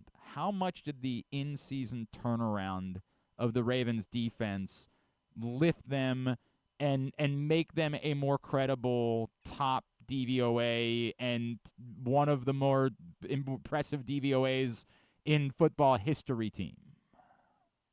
Yeah, because I think the offense has been historically good all year. Right. But the defense did turn things around starting in week 11 to the point where from week 11 to week 18, they were the second best defense in the league behind Philadelphia. And what's better than great offense or great defense is balance, right? I think that the most dangerous teams are the teams that can do everything and stop everything. And the Ravens are one of those teams right now. The only thing they can't seem to do right is special teams. But they have a phenomenal passing game. They have a phenomenal running game. They have a great run defense. And now they've got a great pass defense, too. So that gives you balance. We're chatting with Aaron Schatz from FTN Fantasy here on GCR. Aaron, I've presented it this way the last couple of days. There are so many intangibles involved with football that you can't govern, that you can't, I don't know what it's going to do to the Ravens to play in Buffalo on a Sunday night, and if they win that game, to play in Kansas City likely the following Sunday. But from a sheer X's and O's standpoint, I really get the sense that the Ravens are the most complete and best team of the four that are left standing in the AFC. I'm going to guess, based on DVOA, that you would probably agree with that statement. Yeah, the underlying stats say that the Ravens are the best team left. And yes, they did have a couple of weird losses. The Raiders one is really weird. Right? Based on just penalties at the wrong times and dropped interceptions. The Browns game was just their worst game of the year, and everybody has one of those. So the big thing is all the penalties. And penalties don't tend to be as predictive as yards and touchdowns, but they've got to make sure they don't do that again. The thing is, the Bills are sort of similar to the Ravens in that they sometimes futz around in the first half and kind of like hurt themselves, even though we know they're really good. So, both teams are going to be trying not to do that on Sunday night. What do you make, Aaron? Is there a way to define? I keep coming back to, is the Lamar Jackson, Derrick Henry thing like a trump card? If you get Derrick Henry going at least enough, is it a weapon that's more dangerous than what anyone else has to present? I mean, I am a believer in the passing game. The passing game tends to be more efficient than the running game. So I would think that the most dangerous weapon is a passing game, not a running game. Okay. Right? Like the most, but the Ravens passing game has been fantastic. So it's not like, they don't have that. And the running game sort of helps the passing game, and the passing game helps the running game, and everything works together. And so, yeah, I mean, they're really good and really complete, and it's going also to be really cold. It's going to be like 23 degrees is like the daytime high, and the game is at night. So, that tends to favor running, and they've got the running game. Aaron, I wonder, too, what we know about the Bills, because it's funny, and as you would imagine, we've been in the throes of hearing from Bills fans about, their guy and why he should be MVP, and one of the things that they point out is, well, hey, there's not even an all-pro on this team, and so, that makes what Josh Allen's doing even more remarkable. And I hear their argument, but then I find myself sort of questioning, But then why would they be like if what do they present? What does, besides Josh Allen, who I know is remarkable, what do the Bills present that makes them a threat? And we acknowledge that part of that is because we did watch the Ravens, thrash them obviously earlier in the season. First of all, I know that no Bills won All-Pro, but I voted for a couple of them. Who did you vote for? So, I mean, Christian Benford, the cornerback, I voted for him first team. And Deion Dawkins, the left tackle, I voted for second team. And they have a lot of good players. I mean, they've got a lot of good players. Milano was injured for a large part of the year. Including but now that first back. Ravens Bernard, game. Yeah. The inside linebackers, right? Ed Oliver, Rousseau had a good season. on offense, Shakir, is a really good receiver. They have a good top 3 receivers. They have a good tight end in Kincaid. They've got a good running back in Cook. They've got a good offensive line. I mean, we can have little arguments about, okay, the Ravens offense may have a little bit more than the Bills offense. And the Ravens defense over the course of the season played a little bit better than the Bills defense. But does that make up in my stats at least, the chasm between Jackson's performance and Allen's performance this year? And both teams were bad on special teams, so that, is an advantage for either. I mean, they're both really good teams. Don't underestimate the Bills. They absolutely, you beat them once, big, but they could definitely win Sunday night. I think it's pretty much a 50-50 contest because they do have the home field advantage. Sure. And assuming that Zay Flowers doesn't play, right, because that would hurt the Ravens. But, don't underestimate the Bills. And I guess it wouldn't even be, to me, like the idea of I guess I'm trying to figure out, like, what do they want a game to look like?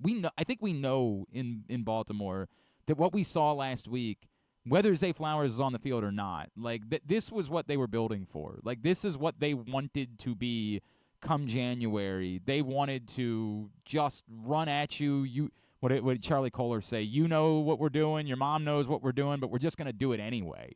I've always gotten the sense that that's what they want to be. What do the Bills, like, what is their identity, and what do they want to do to try to come out and win a football game? The prime Bills game is probably involves more passing than a prime Ravens game, but also James Cook running through holes and spread formations, right? Like, not necessarily. I mean, they do 6 offensive linemen a lot, but not necessarily tight, but sometimes spreading it and getting things to Shakir and Coleman and Cooper. I think their idea is that having Milano and Bernard in there helps the run defense and shuts down the short middle of the field for the passing game. Opponents tend to cover Bateman with their top cornerback, not Flowers. So I think they would think Bernard would shut down Bateman. I mean, that's what it looks like for the Bills when they think of what a win looks like. Can I ask this too, Aaron, because we talk about how good was the Ravens defense from that stretch from Week 11? Because I know some of it we would say is opponent related. I also think that, like, the limiting the big plays seemed to stand out, and that maybe made a few people nervous because there were quite a few big plays in the second half against the Steelers. And how much of that was maybe they were up by 3 scores, they weren't being quite as aggressive, I don't know. But how good was the Ravens defense from that stretch from Week 11 on? And are you confident that that's what they're capable of being the rest of the way? Or is some of that more opponent-driven, and this is the Bills and potentially the Chiefs that we're talking about? There's no reason to assume that the Ravens are going to be that good defensively still. I mean, some of it is opponent-driven. They played an easier schedule of opponents in the second half of the season on defense. But, I mean, the Bills are a really good offense. Okay? But the Ravens allowed 5.8 yards per play through Week 10. They've allowed 4.7 yards per play since then. It's a big improvement. It's significant. There's no doubt about that, and I think there's reason to believe that it can continue. And do you make, like, to you, is the Kyle Hamilton thing the biggest story of how it changed? Yeah, everybody feels that way. Yeah.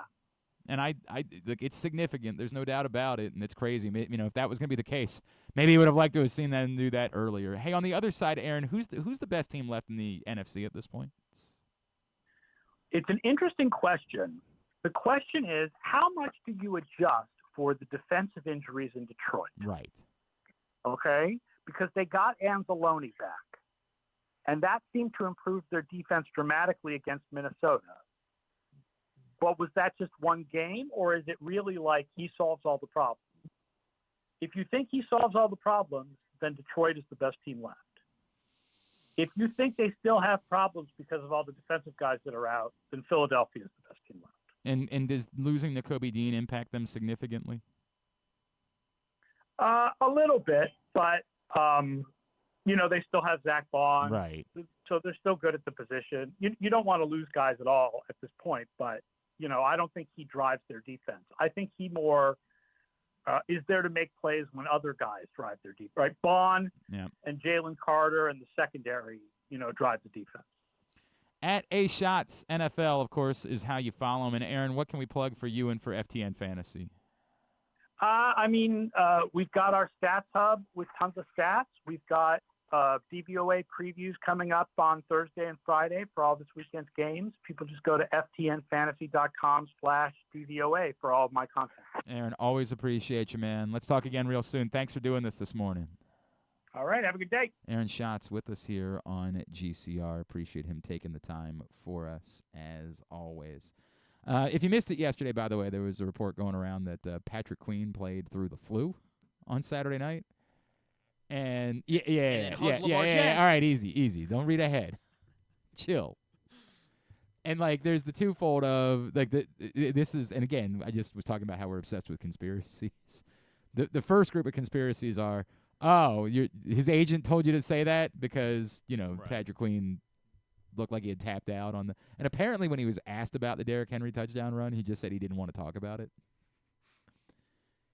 I have no reason. I personally like Patrick Queen and enjoyed all of my interactions with him. And if he wasn't a Pittsburgh Steeler, I would want well for him. He was a damn good football player in Baltimore, even though for some reason somebody that sits across the table from me refused to recognize it for Where forever. Is he right now? I agree. I want him to fail now because he plays for the Pittsburgh Steelers. But if he played anywhere else, I would recognize that he was a damn good Baltimore Ravens for a period of time, and I would want well for him. I don't think that's something they would choose to make up, and I don't know if you've been paying attention, but there's been a lot of that type of stuff going around. It wasn't the flu for me. I got norovid, so yes. 1-2. Big winner over here. Look at you, you're still standing though. I'm still here. That's why we got to take care of it. We got to get this because I have not been able to take everything to Helping Up mission. We've been so delayed because of the 3 weeks that my family dealt with that I got to get. We got to get up off the mat in my house. But I'd say all that to say, I don't think that was planted to try to cover for Patrick Queen looking as bad as he did on Derrick Henry's touchdown run. I would also say it's not an excuse either. If you're going to play, it can't be, I'll play, but if a running back's running right at me, I'm going to duck out of the way. Because then you're taking from your team. You're now, if you're not healthy enough to be able to do that, then you're selfish. And I mean that with all due respect. So if I were in Pittsburgh today, it wouldn't be, now I'm all good with that. No. It can provide context to what he was going through, and you can appreciate someone trying to be out there, but to the point, it doesn't give you a pass. If you're healthy enough to be on the field, you've got to be willing to go try to make a play. You can't just say, I got the flu. Then you can't be on the field. That's just the reality. But that's their problem, not ours. To your point, and as everybody was having fun with, yes, you don't love the idea of someone who was playing through the flu out there hugging former teammates. Now, I get that it's more complicated, and these guys are wearing a lot of layers, and it's not. They're hugging for 5 seconds. Yeah, it's not likely that you're. But I do. I hope Likely doesn't get it. Yeah, thank you. I do wonder what the NFL what are these leagues' policy about this? Because we think of famously the Michael Jordan flu game, and none of us are thinking okay, they don't have layers between them in basketball. If he had the flu, and we all think it was. The word was we thought it was food poisoning from a Utah pizza shop. That was what really happened. But if that Utah pizza shop would have been legendary if they had worked, won 100%, right? if you really had the flu and you were out there playing basketball, like you are potentially exposing it to everybody else and then risking their availability for other games. I just don't know. I feel like COVID has made us think about things like that in ways that we had never thought about it before. Like, I'll give you an example. So last night was trivia night. Oh, there was a good sports question last night. But last night was trivia night. The night that I wasn't in studio, the day that I did this show from home with COVID, I woke up that morning feeling a little bit better, but I had decided I wouldn't come into the studio again until I had tested negative, because that what you get now, not from, Joe on the internet or the Joe Rogan podcast, but if you test negative for COVID, are you still contagious? No. From the Center for Disease Control, from once, I know. What would I now you're going to be that guy. Like, they're telling you that. Once you test negative, you're good. So I wanted to test before I would come back here, before I would go to trivia, before I would do any of those things. So I tested during the day, and I tested negative. And I said, okay, that sounds about right. I got through. It was awful. So you didn't come to the show, but you went to trivia that night? I did, because I tested between the two.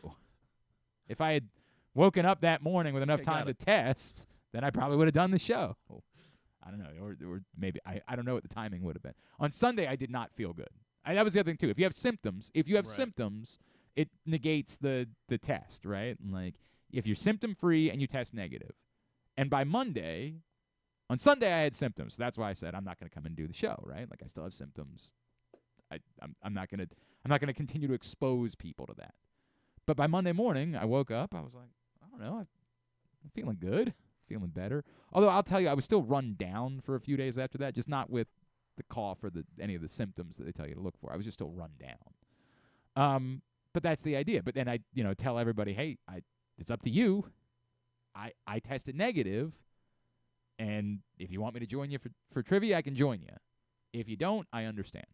The people that we always get together with, our friends that we get together with for New Year's, we told them, and they were like, we'd rather not. But that's where we are now. We think about those things more because of COVID. I was thinking about that big, like, does the NFL have a responsibility to step in and say, no, if this guy's got the flu, he can't be out there potentially giving it to other people. Now, again, in football, it's less of a risk than it is in other sports, but like, to pretend like we haven't seen bodily fluids fly around, you get popped, and we've seen saliva pop out. You know what I mean? His snot goes right into somebody else's mouth. Yeah, I don't think it's likely, but I just wonder what the Why do you want likely to get hurt? I don't understand. Stop it. Would you stop? Would you stop? I just thought about that as this was going. I'm like, is that okay? Guys have probably been doing it forever. I mean, I'm sure they have, but is it okay?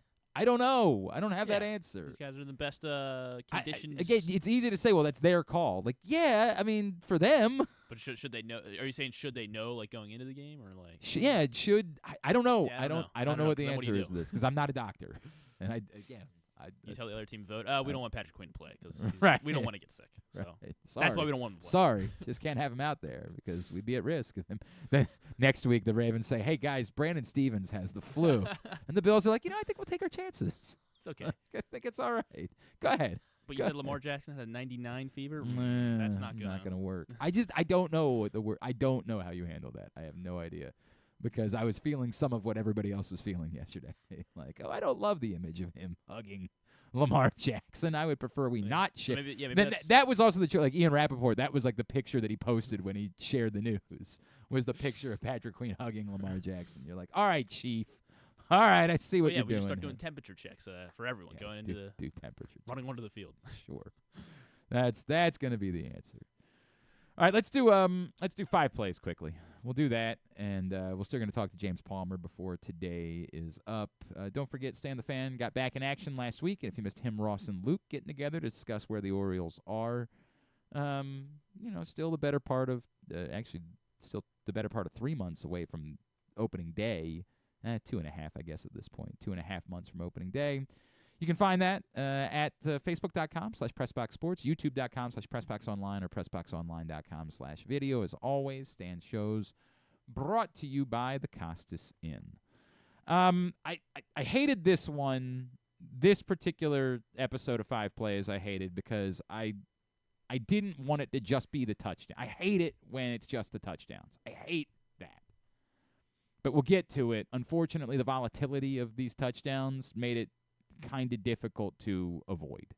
My number 5 was not a touchdown. My number 5 is the Tylan Wallace play. It's the 2nd and 20, the one spot in the game where the Steelers really do have momentum on their side. They get the stop to start the second half. Then they go down and get a touchdown after their offense had done butt kiss in the first half. And then the first play on the Ravens' next drive, without starting to think. There were a few of these first plays where Derrick Henry wasn't a factor.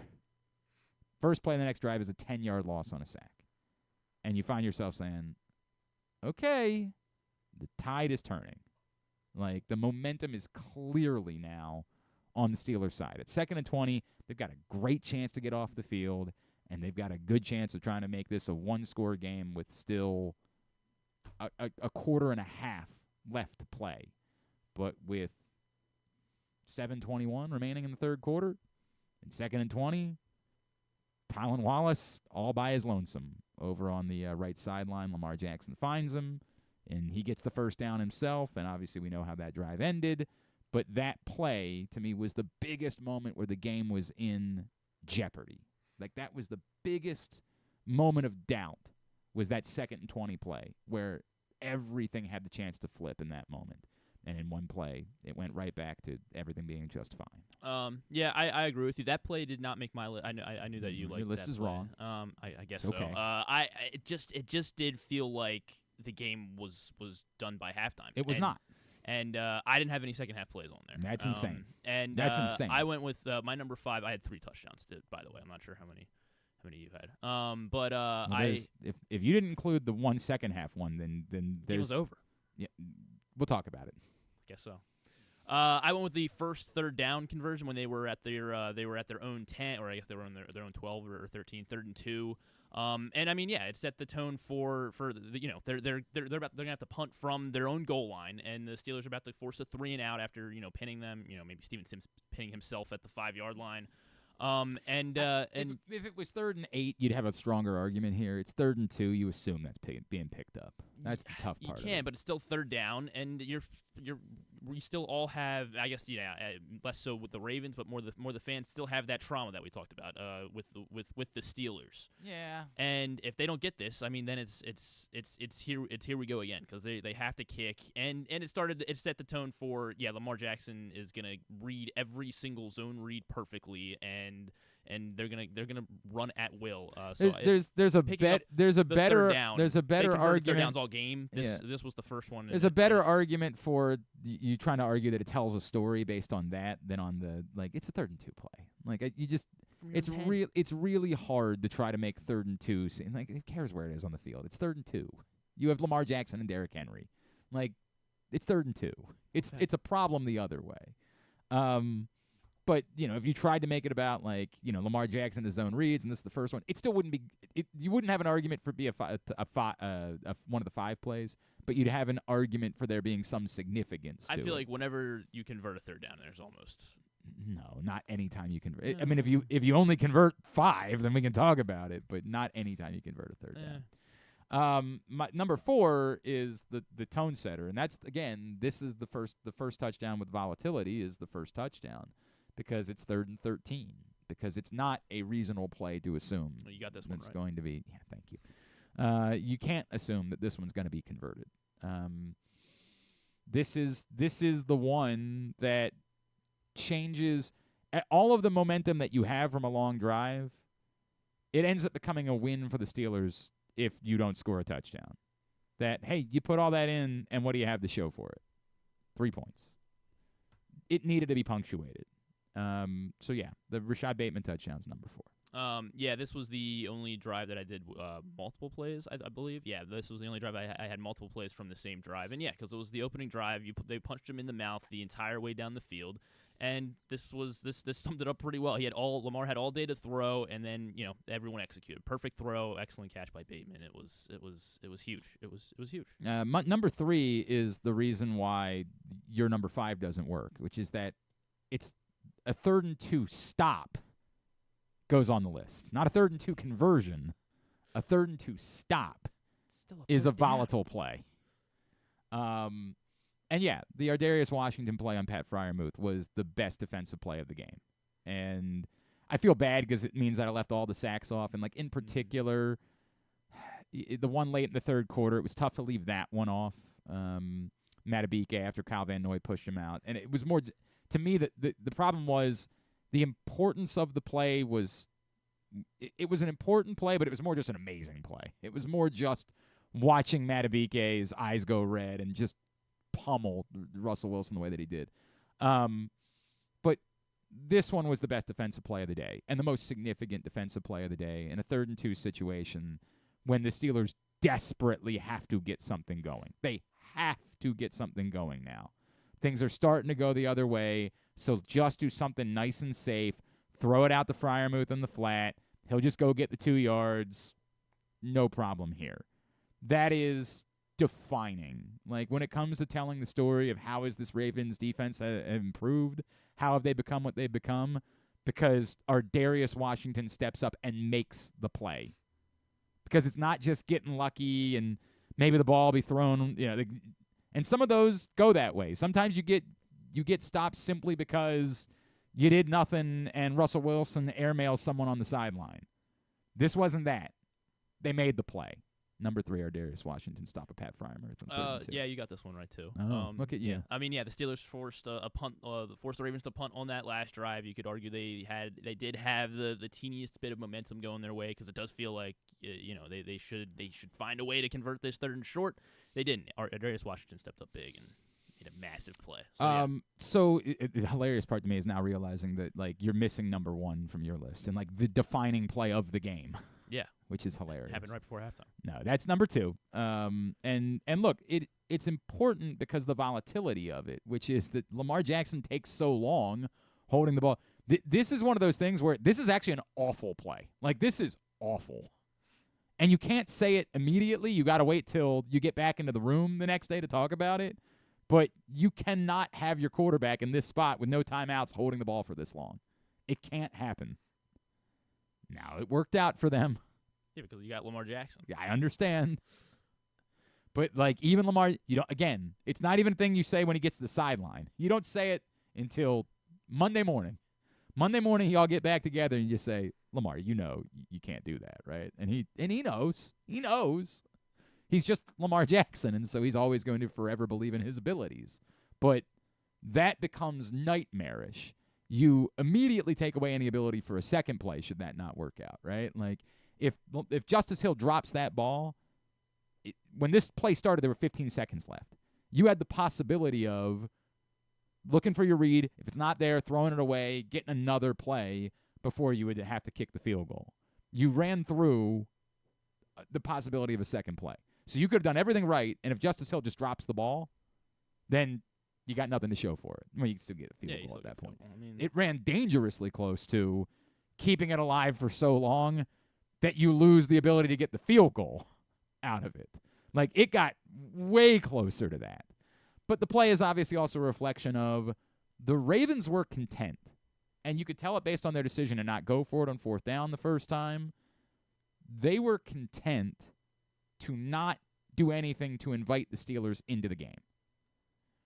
They were not going to start calling timeouts until after. And part of it was the field position. Mm-hmm. But they were going to not call a timeout until after they had picked up a first down. And the amount of time they lost to pick up the first down left them in a place where it was now way more likely that the best case scenario on the drive was 3 points. The Steelers take the timeout, which becomes a massive gift for the Ravens. I mean, the timeout could be considered on this list. It's such a gift. And I said that in the moment. Go back and look at Twitter. They were playing with fire. Like, I understood the thought from the Steelers, particularly because they weren't getting the ball back to start the second half, that, like, we might have to do something desperate here. But you're playing with fire. It was 3rd and short. It was an assumed spot where the Ravens could convert. And they were willing to keep letting the clock bleed. So ultimately this play does become the difference in 4 points. That's the volatility of the play. And so it is why it is number 2 on the list. I guess just going back to that first, that's why I have to put the first third down on there, is because can we really assume? Obviously, by this point, late in the second quarter, the Ravens were like 6 of 7 or something on third down. So yeah, it is questionable for the Steelers to be like to call their timeout there, because how can you assume when you have Lamar Jackson and Derrick Henry in 3rd and short? Like but this is against the Steelers. It's the first one of the game. You keep saying that like the Steelers part of this has something to do with it, because you're still dealing with your own trauma. Why you're not presenting a logic? You're not presenting a logical argument. Yeah, it's third you're down. just saying downs are hard to convert in the NFL. I've been for a lot of people they are. When you have Lamar Jackson and Derrick Henry, they shouldn't be. Yeah, nothing about a 3rd and short should ever be difficult to convert. Ever. You've got the trump card. You've got it. Go ahead. And because you're willing to go for it on 4th and inches. So that's why you have the handoff. In those situations, a handoff is still in play, because if you get 2.5 yards, you are confident in your Mark Andrews tush push. Are you on 4th down? Would you go for it? You mean you would go for it on 4th down? If it's 4th and a half, 100%. At the -10, at the -13. That's what they did against the Chargers. I'm doing that. Okay. If it's 4th and a half a yard, I am confident in my tush push ability to get that. First drive of the game. Yes, 1,000%. Good. Would you be my coach then? I mean, if it's 4th and 2, I'm not. Know. For the record, if it's 4th and 2, I'm not going for it. So you didn't have. But the point isn't that that's the decision that you're making. The point is that they know that you have a history. It's what made that thing against the Chargers so significant. They have to defend the run still with Derrick Henry in your 3rd and short spots, because a lot of teams, you get to 3rd and 2, and everybody says, well, it's got to be a passing down. You can't think that way with the Ravens. With the Ravens, their entire playbook is in play on 3rd and 2. Because if they only get 1.5 yards, they might go for it on 4th and a half a yard. I would. They might. And that's why the advantage is to the Ravens on 3rd and 2. Because everything is in play. Because the Steelers can't assume that they're not going to give the ball to Derrick Henry. Because they know the evidence is there that they are willing to use 2 plays to get this if necessary. That's the value. That's why 3rd and 2 is a Ravens' favorite play. So you didn't have a play from the 13 run drive? No. I had the touchdown from that drive. I was trying to figure out what I had that as my number 2. It's a bad argument. How's that a bad argument? Because the play itself, you're trying to reflect the entirety of the drive. I mean, yeah, okay. Well, I was going to go with that play or the play right before. The problem was the drive was so methodical that no particular went for 17 yards. There was no. If there was a, I guess there was no there was no volatility to any of the plays on those drives. It was all 3rd and short. You had to have this play because this took the entire gas out of the Steelers. And Herbstreit was mentioning it on the broadcast, like the psychological toll of what the Ravens did on this drive, just running it down their throats every single play on that drive. You could have. It was just it was really fun to watch because you could pick any player on the Ravens, and they were at worst making a block. If not pancaking the drive was great, but the Steelers it doesn't completely fit. It doesn't fit this exercise. This exercise is the significance of the play. None of those put plays. Them up by 2 touchdowns. The drive was significant. They were you're trying to make it seem like it was a 1st and goal play. The idea that if they didn't get if that didn't result in the touchdown, that they were going to be in trouble. Stop. Okay, Stop. I had to have a play from this drive, so it was either going to be this one, it was either going to be the touchdown or the play right before where Henry went for 17 yards, likely had a great block on Highsmith. I think Linderbaum ended up knocking Hayward out of the game at this point. Watt was knocked out the play before as well. It was just a beatdown of a drive. And if we did was the play. If we did the drive that determined the game, this play was the knockout blow of the drive. Then it would be a good one. If we did a thing about drives, you would have a great argument. But I don't understand how we can't this 13 play 8-minute 85-yard. It was a great drive, 100%. Was certainly a storyline in the football game. The individual plays were not volatile. The Ravens had 40 minutes of time of possession, and a quarter that came on this drive. I understand everything that you're trying to say. And again, if this was your argument for sneaking it in on the back end, I know it's not really that significant of a play, but I just feel like I had to have something, then it'd be a good argument. It would be a really good argument, right? It's definitely a better argument. It showed that they were playing 2 different sports because the Steelers could not stop but Ravens, not no matter on the what, one play. They'd already The ran one- 12 straight runs. The one they play, knew they were running it again. The one play doesn't they define couldn't that. do anything. That doesn't get defined in the They had one no play. chance. It's not a good argument for a play. And then the Justice Hill play, the Justice Hill touchdown is my number one. I'm gonna acknowledge maybe a little bit of bias here. This was also scored right in front of me. Okay, so that's at why. like literally that corner of the end zone was where we were. And I mean it was yeah. I mean Rosengarten took TJ Watt to school again on this play. Like he ended up on the ground. I think he tabletopped him over Cam Hayward on this play. Just Lamar Jackson. It was a Lamar very Jackson cool play, and it was number 2 stepping for up sure. in the pocket. It's and just creating more space for I'm him. not even really angry about this with you because you only have it off by 1. The number 1 play of the game is the one that ended the game. 21-0, nothing mattered after No, that. it didn't. You're doing a wacky bit where How you're were the Steelers going to get to 21 points? Well, they got to 14, so they only needed one more play to be made in order the to get Ravens there. had the ball for the last 8 I minutes of the game. understand that, but you're pretending like it didn't become a game again, which it did. It became a game again, and then one drive in the third quarter ended it. Kind of making the point of what you were just saying. They have Lamar Jackson and Derrick Henry at this point. Once we got to the second half, there was nothing they were going to do to stop them. No, that's what you think. That's kind of what happened. No, it's close to what happened, but it's not exactly what happened. Now, ultimately, yeah, Derrick Henry was the one that made the play. There's no doubt about that. He was the one that put it to bed. But after the Steelers got back into the game and were able to get a stop and get a score and find their way into the game, the Ravens still had to go do work. And ultimately, the story was told, and it's twofold. It's the play that put the nail in the coffin, and it's the play that best tells the story of what happened during the course of the game, is the no Moss run. It's the Patrick Queen thing. It's the everybody tapped out. So you have the 45-yard touchdowns? Yes. Yeah, okay. And so that's the argument I'm going to make is because if it wasn't going to be that play, it was going to be the next one. And if he wasn't going to score on that next play, he was going to score on the very next one. Like it was they weren't stopping the Ravens. But they did. The first drive of the second half, they stopped the Ravens. They did. That did happen. And then the Ravens didn't score. The Ravens didn't score any more points after that. I'm not sure if you're familiar. They didn't score any more points after that. After this touchdown. Yeah, after this touchdown. Well, yeah, because it didn't matter. But it did still matter. Maybe if they had just thrown it 21 every time. They probably should have. It's very confusing that they didn't. No, this was the defining play of the game. This specifically was the one. This is the one that everybody. You have it at number 2, actually. No, that is not. It was cool. It was fun. But it was not the defining play of the game. It was Derrick Henry's touchdown. Everybody doing their job. Improv. Like Justice Hill was there to help Rosengarten with TJ Watt. I don't even like dealt this with segment. it all by himself. This is the funny part. I don't even like this segment. And then Justice Hill. I try to get rid of it. Griffin broke off? Griffin just wants to celebrate how wrong he is. It's fine. It's fine. Not wrong. You've got a list. I've got the right list. No, you certainly do not. The singular defining play of the game, which I hate. I hate the fact that it's just a touchdown run that's the defining play of the game. I hate that, but it is. There's no getting around it.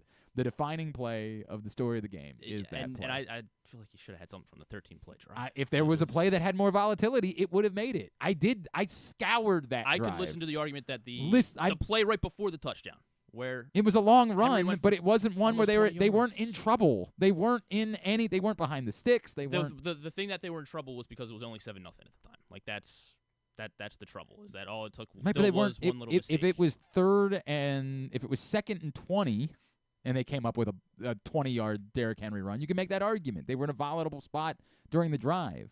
They were ahead of the sticks for every play on that drive except for the penalty. There was a holding penalty. They were 2nd and 13, and they got a defensive holding. That's the only play on the entire drive where they weren't ahead of the sticks. It was just methodical. You couldn't. It was hard.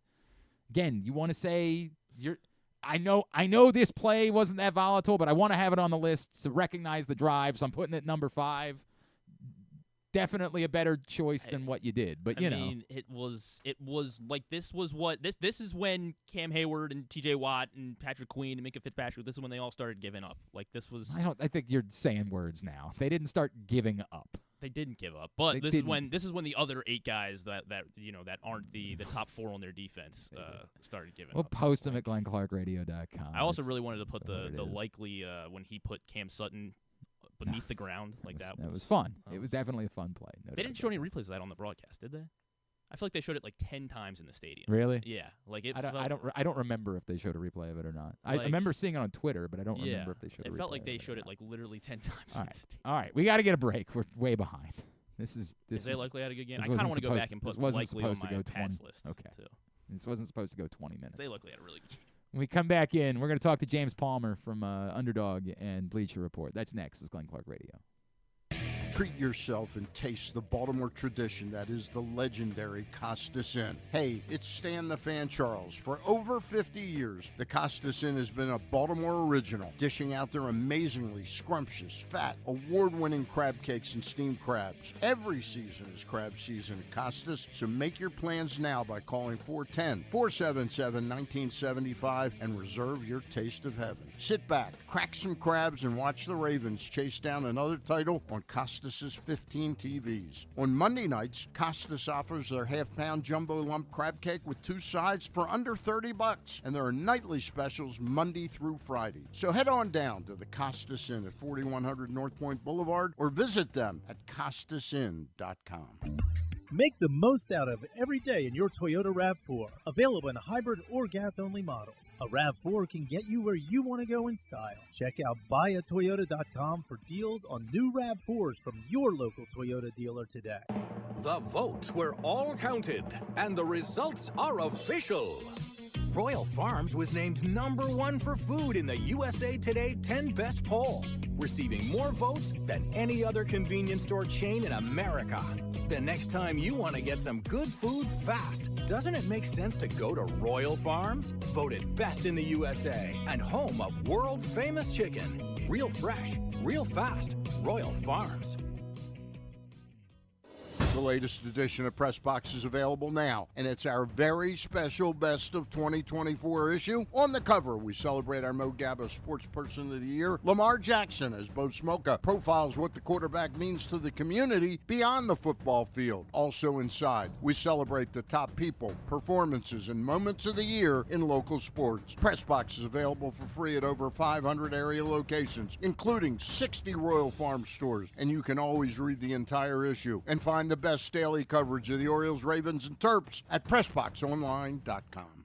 Need a trophy or award that's as unique as the achievement? Look no further than Crown Trophy. With locations in Owings Mills and Gaithersburg, they specialize in custom trophies, plaques, and medals for any occasion. From sports and academic awards to employee recognition and corporate gifts. Visit crowntrophy.com today and let them help you create a lasting memory for your school, team, or business. Crown Trophy is a proud supporter of the Maryland Public Secondary Schools Athletic Association. crowntrophy.com. One of the things that's definitely wrong with this country is that this dude still has a job somehow, some way. Glenn Clark. All right, back in here on GCR. As we continue along here in a Tuesday edition of the program. We had to do this a little bit earlier on because of his busy show and taping schedule this week. But our next guest was in town this weekend, and we wanted to catch up with James Palmer right here on GCR. Well, our next guest was in Baltimore on Saturday night checking out the Ravens win over the Steelers. Then he ventured up to Philadelphia where he, I believe, channeled his inner excellence as the Eagles moved on to the divisional round as well.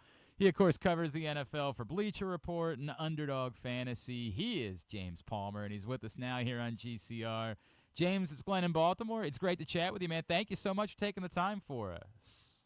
Oh, no problem, no problem. You got to say this, too. With Underdog, I host a show with my good buddy Steve Smith Sr. Yes. That's why I'm bringing this up, because we saw Steve. Him and I went to dinner. We had a good time in Baltimore. He was on the field, hyping up the crowd. I saw him down there. He didn't invite me down there, which was a little weird. But I saw him from the press box. Yeah, weird. He I didn't. thought we were yeah, right. What is even? Why even do the podcast? Really? Yeah. Like why? Right. No, he's great. You know, it's been awesome. We have a lot of good Ravens stuff on there, too. It's so funny, James, that you bring up Steve Smith, because I was making a comparison, and we'll see. Like, you know, Kyle Van Noy might end up winning a Super Bowl, in which case he'll go into even, you know, higher territory. But I was making a comparison that, like, Steve Smith is beloved in this city, despite the fact that his Ravens tenure was not very long. He is a wildly popular figure.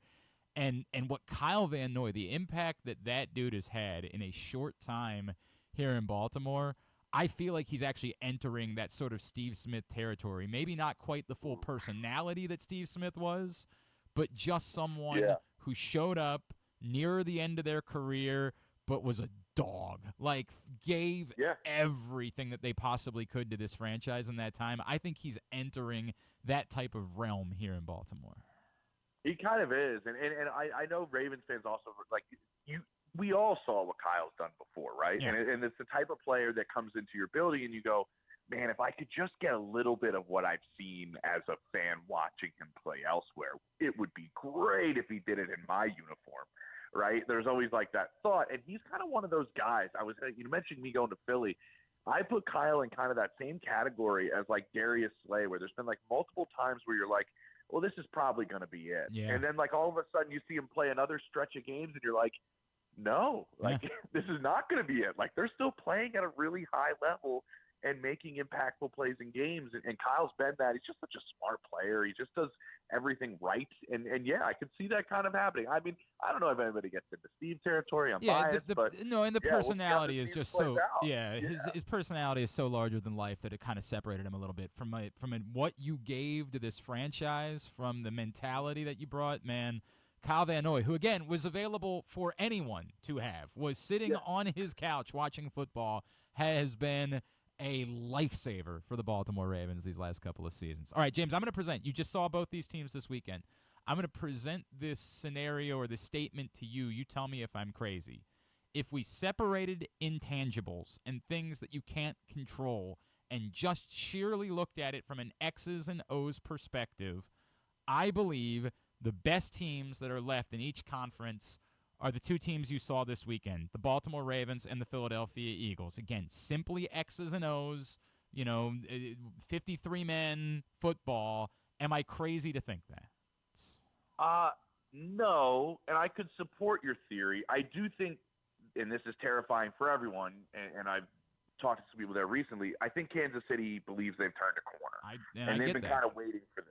They've been kind of waiting for this and waiting to get healthy on, with some of these weapons, and tackle still a little bit of an issue. But I do think they're playing probably their most efficient football on offense, and we know the defense is solid. But for your argument, I do believe that's accurate for two reasons. One, seeing these two teams back to back and seeing them multiple times this season and covering them multiple times is this. I don't think there's a more talented roster, top to bottom, 53, than Philadelphia in the NFL, and it may not be close. Like all three levels on defense, you look at the stars they have, a top 5 maybe tight end in Dallas Goedert, who comes back right from injury and stiff arms his way like 15 yards down the field, and 2 number 1 receivers, maybe the best back in the league. You have Jalen Hurts commanding it in a sense, who can operate this entire group, and a great offensive line. And the defense there's just studs everywhere. Baltimore has a ton of talent, and I would say, talking to defensive coordinators that have faced them, they're just a nightmare to prepare for. I mean, they're just a nightmare to prepare for because of every different way they can attack you. And we saw it again on Saturday night, right? It's like, oh, let's just, we don't have Zay Flowers. Like, no big deal. Zay makes a lot of that offense go, and they still didn't miss a beat. I think it was like a really great audition for Todd Monken to the rest of the league that's looking at him as a head coach, with the way he's been able to just mix things up, and did it once again on Saturday. So for those two reasons, just Baltimore being so hard to prepare for because of every way that they can beat you offensively, and Philadelphia just being so talented when they don't even play well against the Packers team offensively, they still have enough dudes that can just, if you need a play, they can make a play. Yep, they're loaded. There's no question about it. James, I bring that up, and obviously we know that doesn't mean that you're just going to go win the games. Like, it doesn't work that way. And the Ravens in particular have a treacherous path, having to go to Buffalo this week, and if they were to win that, likely having to go to Kansas City, who you just alluded to. I think the one thing that I'm moving past now, and you can maybe try to entertain if you still think it exists, I've moved past the question of, will Lamar Jackson show up in the playoffs? I think we've judged him on a global sense from things that happened when he was 21 and 22 years old. And the truth is that other quarterbacks don't even play in the playoffs at those ages. Now, we've seen a guy who, I get it, the Chiefs game wasn't perfect, but he still performed. And the other 2 playoff games that he's played, like this stage of his career, it's a weird thing because we missed seeing him in the playoffs for a couple of years. But in this stage of his career, I don't think that I can hear the argument that he's not a good playoff quarterback. He still has to win a Super Bowl because that's the way that we define legacies. That's just the nature of the beast. But I think we've got to be past the idea that it's uniquely a playoff thing that he becomes someone else at this point. Yeah, there's a lot. I'm with you because there's a lot of arguments in favor of Lamar with this. And the reason that these are, such loud arguments in our sports talk radio realm is he's had so much regular season success. I get it. And it's because, if he wins the MVP this year, which I believe he should, and he most likely will, every other guy that's won 3 or more MVPs, I think there's 6 of them. Yeah. They've all won a Super Bowl before they won the 3rd one. Right. And so I get why people are making the argument. And he has the biggest swing, and I think the playoff sample size isn't huge, and I understand what you're saying as well, but he has the biggest difference between regular season success and playoff success of this group. But I think what's also happened is what you said is spot on because he's grown so much as a player. And I think what we've seen when you talk to defenses is his eyes have become just maybe the best in the league in terms of manipulating players and moving them around. And he's been able to beat you in a variety of ways. We saw stretches this season where, he didn't use his legs, right? Hardly at all, actually, at times. And now we're seeing a player that I think is healthiest he's ever been in the postseason. I mean, he was bouncing around that locker room. He put a spin move. I don't know why. Put a spin move on a guy's equipment bag. And I'm like, he could go out and play another game right now. That's how much energy he had. And I think that was indicative, just that little example of him in the locker room, how healthy he is getting into this postseason as opposed to some of them in the past where he probably, he may not admit this, but had to do so much to get them there. Right? Himself. Right. And I think you almost had a guy that willed the team in and put so much on his own back that, maybe he couldn't be his best self come postseason time. I do think we're losing that. And I think the last argument of it is this, and I had people attack me on Twitter about this, and I had to go back at them, which I oftentimes do not do, but I had to in this one. Somebody completely eviscerated my opinion of Lamar and saying, well, look at what Peyton Manning did in the first portion of his career. I don't think there's any comparison. I'm like, they're actually identical. Yep. What they did in the first several years of their career. Yep. So I think this narrative needs to change in a sense. And I think just being there, you can sense that Lamar has that as one of his major goals. It's not postseason performance personally. It's wins and losses in the postseason is really the only thing he's thinking of. And you saw it on Saturday that he's willing to do whatever he needs as a healthier version of himself to get him to the next level. James Palmer is with us, Underdog Bleacher Report here on GCR. James, with that said, I don't know what to make of Sunday night. It's going to be theater. It's one of those games you I wish I had no interest in, right? Because I could just sit back and enjoy it and not have to think about any of it and just be glad to be a football fan. I think it's going to be incredible. The Ravens obviously, destroyed the Bills earlier this year, but we know that these 2 teams are both very different. The Bills have gotten healthier. The Ravens' defense is wildly better than a group that only allowed 10 points in that game. I don't know really how to break this down. It's going to be hard as hell to win in Buffalo. It's going to be cold. They're really good there. I don't know. I think that the Ravens have the upper hand because ultimately the combination of Lamar and Derrick Henry is just a trump card that I don't think anybody can compete with. But I don't know that because as much as we believe Lamar's the MVP in this city, we also recognize Josh Allen is really freaking good. Yeah, he's outstanding. I mean, it's so weird. It's an oxymoron, right? But they're both unicorns. Yep. I know it doesn't make any sense to say it that way, but it's true. There's no other player like the other one in the entire league. And so I do think the versatility of Baltimore helps. The ability to control the clock and control the time of possession helps. I mean, Josh Allen can't beat you if he's not on the field. And I think they have a better ability to do that, the Ravens, than the Bills do in terms of keeping the other one off the field for making plays. The Bills are designed in a unique but very specific way, and they just destroy you between the hashes. And the funny part is both these teams destroyed Denver, which is one of the best defenses in football. Right. And Denver was not equipped with their strengths to defend between the hashes. Like their linebacker play is not good enough on the inside linebacker spot. You can't defend. You got to be able to defend these backs out of the backfield in James Cook and company. You got to be able to have a good enough slot ability to cover Khalil Shakir, who maybe is one of the most criminally underrated guys in this league. They don't attack you outside the numbers a whole bunch, right? Like you don't really, some teams that I've talked to have played them, they don't really even concern themselves with outside the numbers that much. It's just everything with the tight ends and how they match up differently. I think that's why this game is so fascinating, because both teams are just matchup nightmares, right? They both have, pass catching, athletic tight ends, 2 of them each on each team. Like, you know what I mean? And so I think you just have to find a way to really keep the other guy off the field. And I think Baltimore does have a better ability to do that.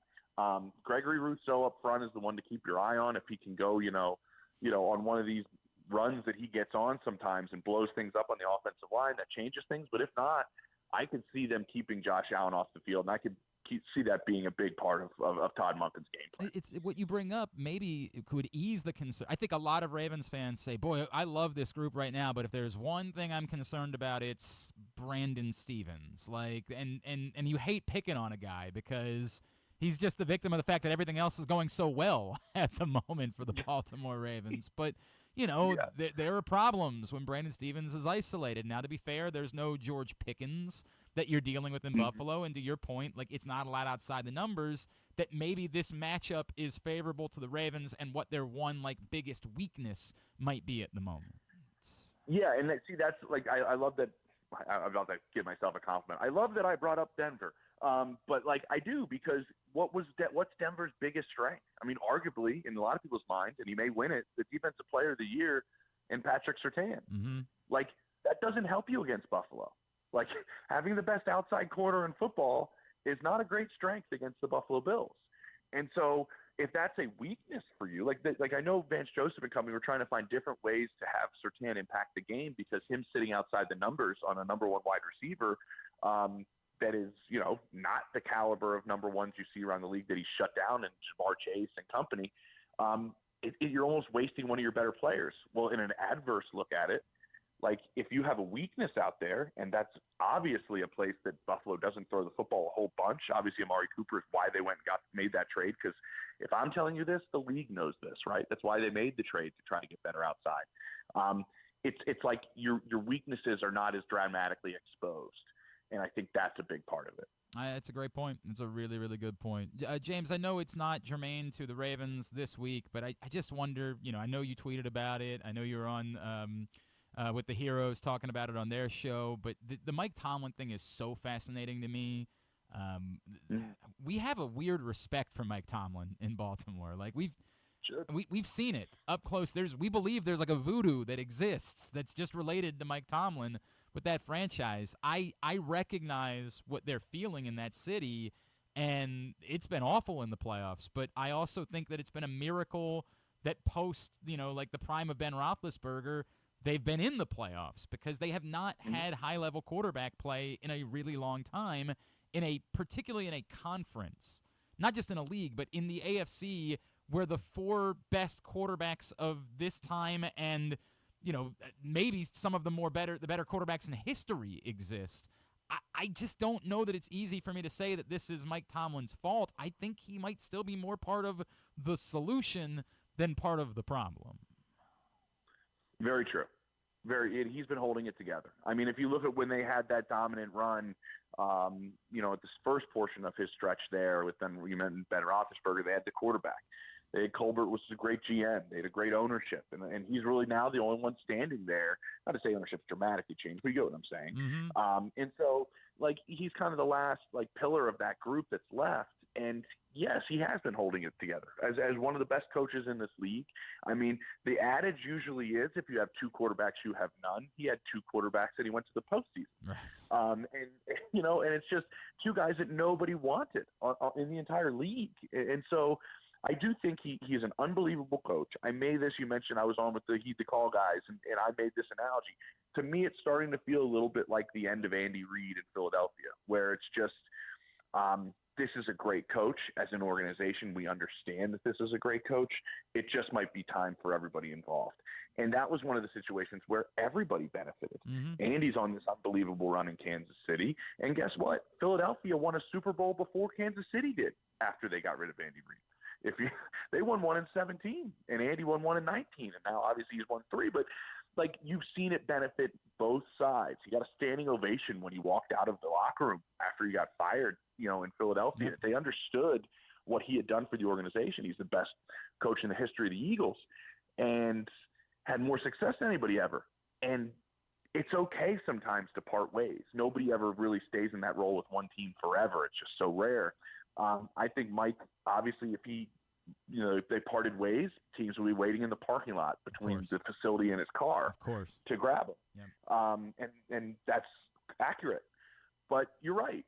The biggest thing in the AFC right now is if you do not have Lamar Jackson, Josh Allen, Joe Burrow, or Patrick Mahomes, you're competing for 3 playoff spots, probably for the next decade. That's a tough spot to be in.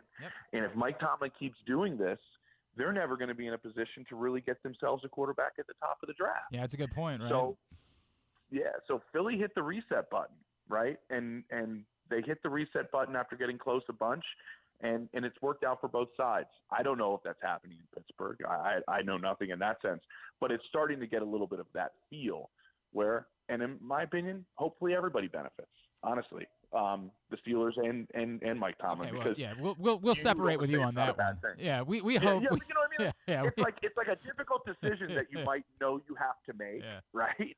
And you just go. Well, I mean, the point is, and I think Ravens fans will understand this too. Like, you hate to fire anybody that you know is outstanding at their job. No question. Look, man, it's not dissimilar to some things that Ravens fans have felt about John Harbaugh in recent years. Of course, it is not dissimilar, and I am the guy like I'm never in favor of making drastic change when it feels like, for the most part, something is working, and that's just sort of where I am. But I get it. I do understand the feeling of, hey, it's been in Baltimore. They haven't been back to the Super Bowl since 2012. Like, I get the feeling that some of these fans have. It's just, man, when you got a good coach, I'd stick it out with a good coach, because the alternatives. I would too. Like, I look around and I know I mean, listen, I know that obviously there was a lot of tea leaves and a lot of connections, but there's a reason Mike Vrabel's the first one off the board.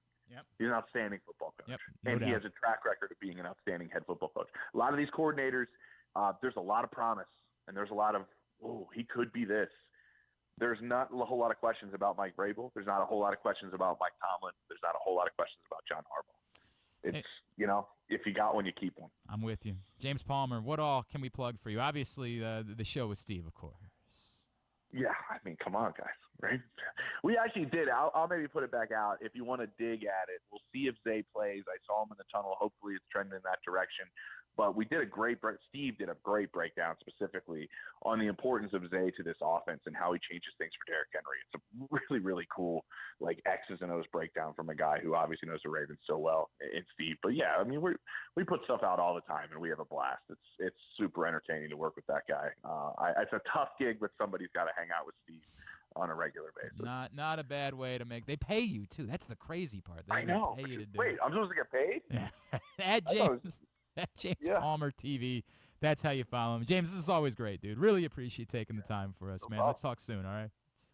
Sounds good. All right, that's James Palmer from Underdog and obviously from Bleacher Report with us here on GCR. A couple people had issues with him saying that Lamar Jackson and Josh Allen are both unicorns, but I get exactly what he's trying to say. Like, people have tried to make, I think, a John Elway comparison with Josh Allen. And I think there's something to that, but I still think Josh Allen is a better runner than John Elway is. What or was. I don't know what he would look like today. I get, like, when you use unicorn, it's one of one, right? Like, and so how can there be two unicorns? But the point being, like, there's no one that's exactly like Josh Allen. There's no one that's exactly like Lamar Jackson, and I'm fine with those two things. Is there something that Josh Allen does dramatically better than Lamar Jackson? I don't think so. If you want to say he's a more physical runner, like he's more of a load, okay, I'd listen to that. I don't know how much of an advantage that is. Like, there's a reason why the Bills are more inclined to use Josh Allen as their fall forward when they need a half-a-yard guy than the Ravens are with Lamar Jackson. Okay, sure, I'd listen to that, but that's not I don't think that gives you a huge advantage. I don't think that would ever make me say, like, that's why I'd rather have – I don't think this is about which one is better than the other. I just think it's about the unique nature of these two guys. I, like everybody else in the city, I think Lamar Jackson is better and is more desirable of the two. But that doesn't mean that I don't recognize that Josh Allen isn't incredible. And again, whenever we have this conversation, it's almost kind of comical because we're like just ignoring the Patrick Mahomes of it all. Like, we just do this. Like, these are the two best players in the NFL. Like, we don't know who the definitive best player in the NFL is. We know who that is. Just wasn't in the MVP conversation this year because, it wasn't a... They were supposed to be 15-1. So, yeah, I mean, for what it's worth. We just get so caught up in these little things as we get... Look, man, it's not us. The people in Buffalo are obsessing over this exchange that Jerry Coleman had with John Harbaugh yesterday. I don't think It's I saw so this. stupid. Where Should I pull it up? Or? No. Oh, okay. No. It's not. There's nothing. Jerry Coleman a few years back, because Jerry Coleman's the type. And people know I like Jerry personally. I do. But Jerry's bit is the old school radio try to get attention bit, which is what, in fairness, a lot of people's bits are. And maybe if I was willing to play along with it, I'd be in a different place. So what you're saying is still got his fastball, too. Yeah, right. Well, this is even weirder. So a few years back when the Ravens were playing the Bills, Jerry apparently called him a city of losers, and there was this whole back and forth between Jerry and Buffalo fans. And it got him a great deal of attention. He got exactly what he wanted out of it. He got a great deal of attention. And then it was very sweet. Some Bills fans raised some money for Alzheimer's research because Jerry's mother had passed away after a long fight with Alzheimer's. It was very sweet. It was a nice story. Jerry asked a question yesterday in the press conference.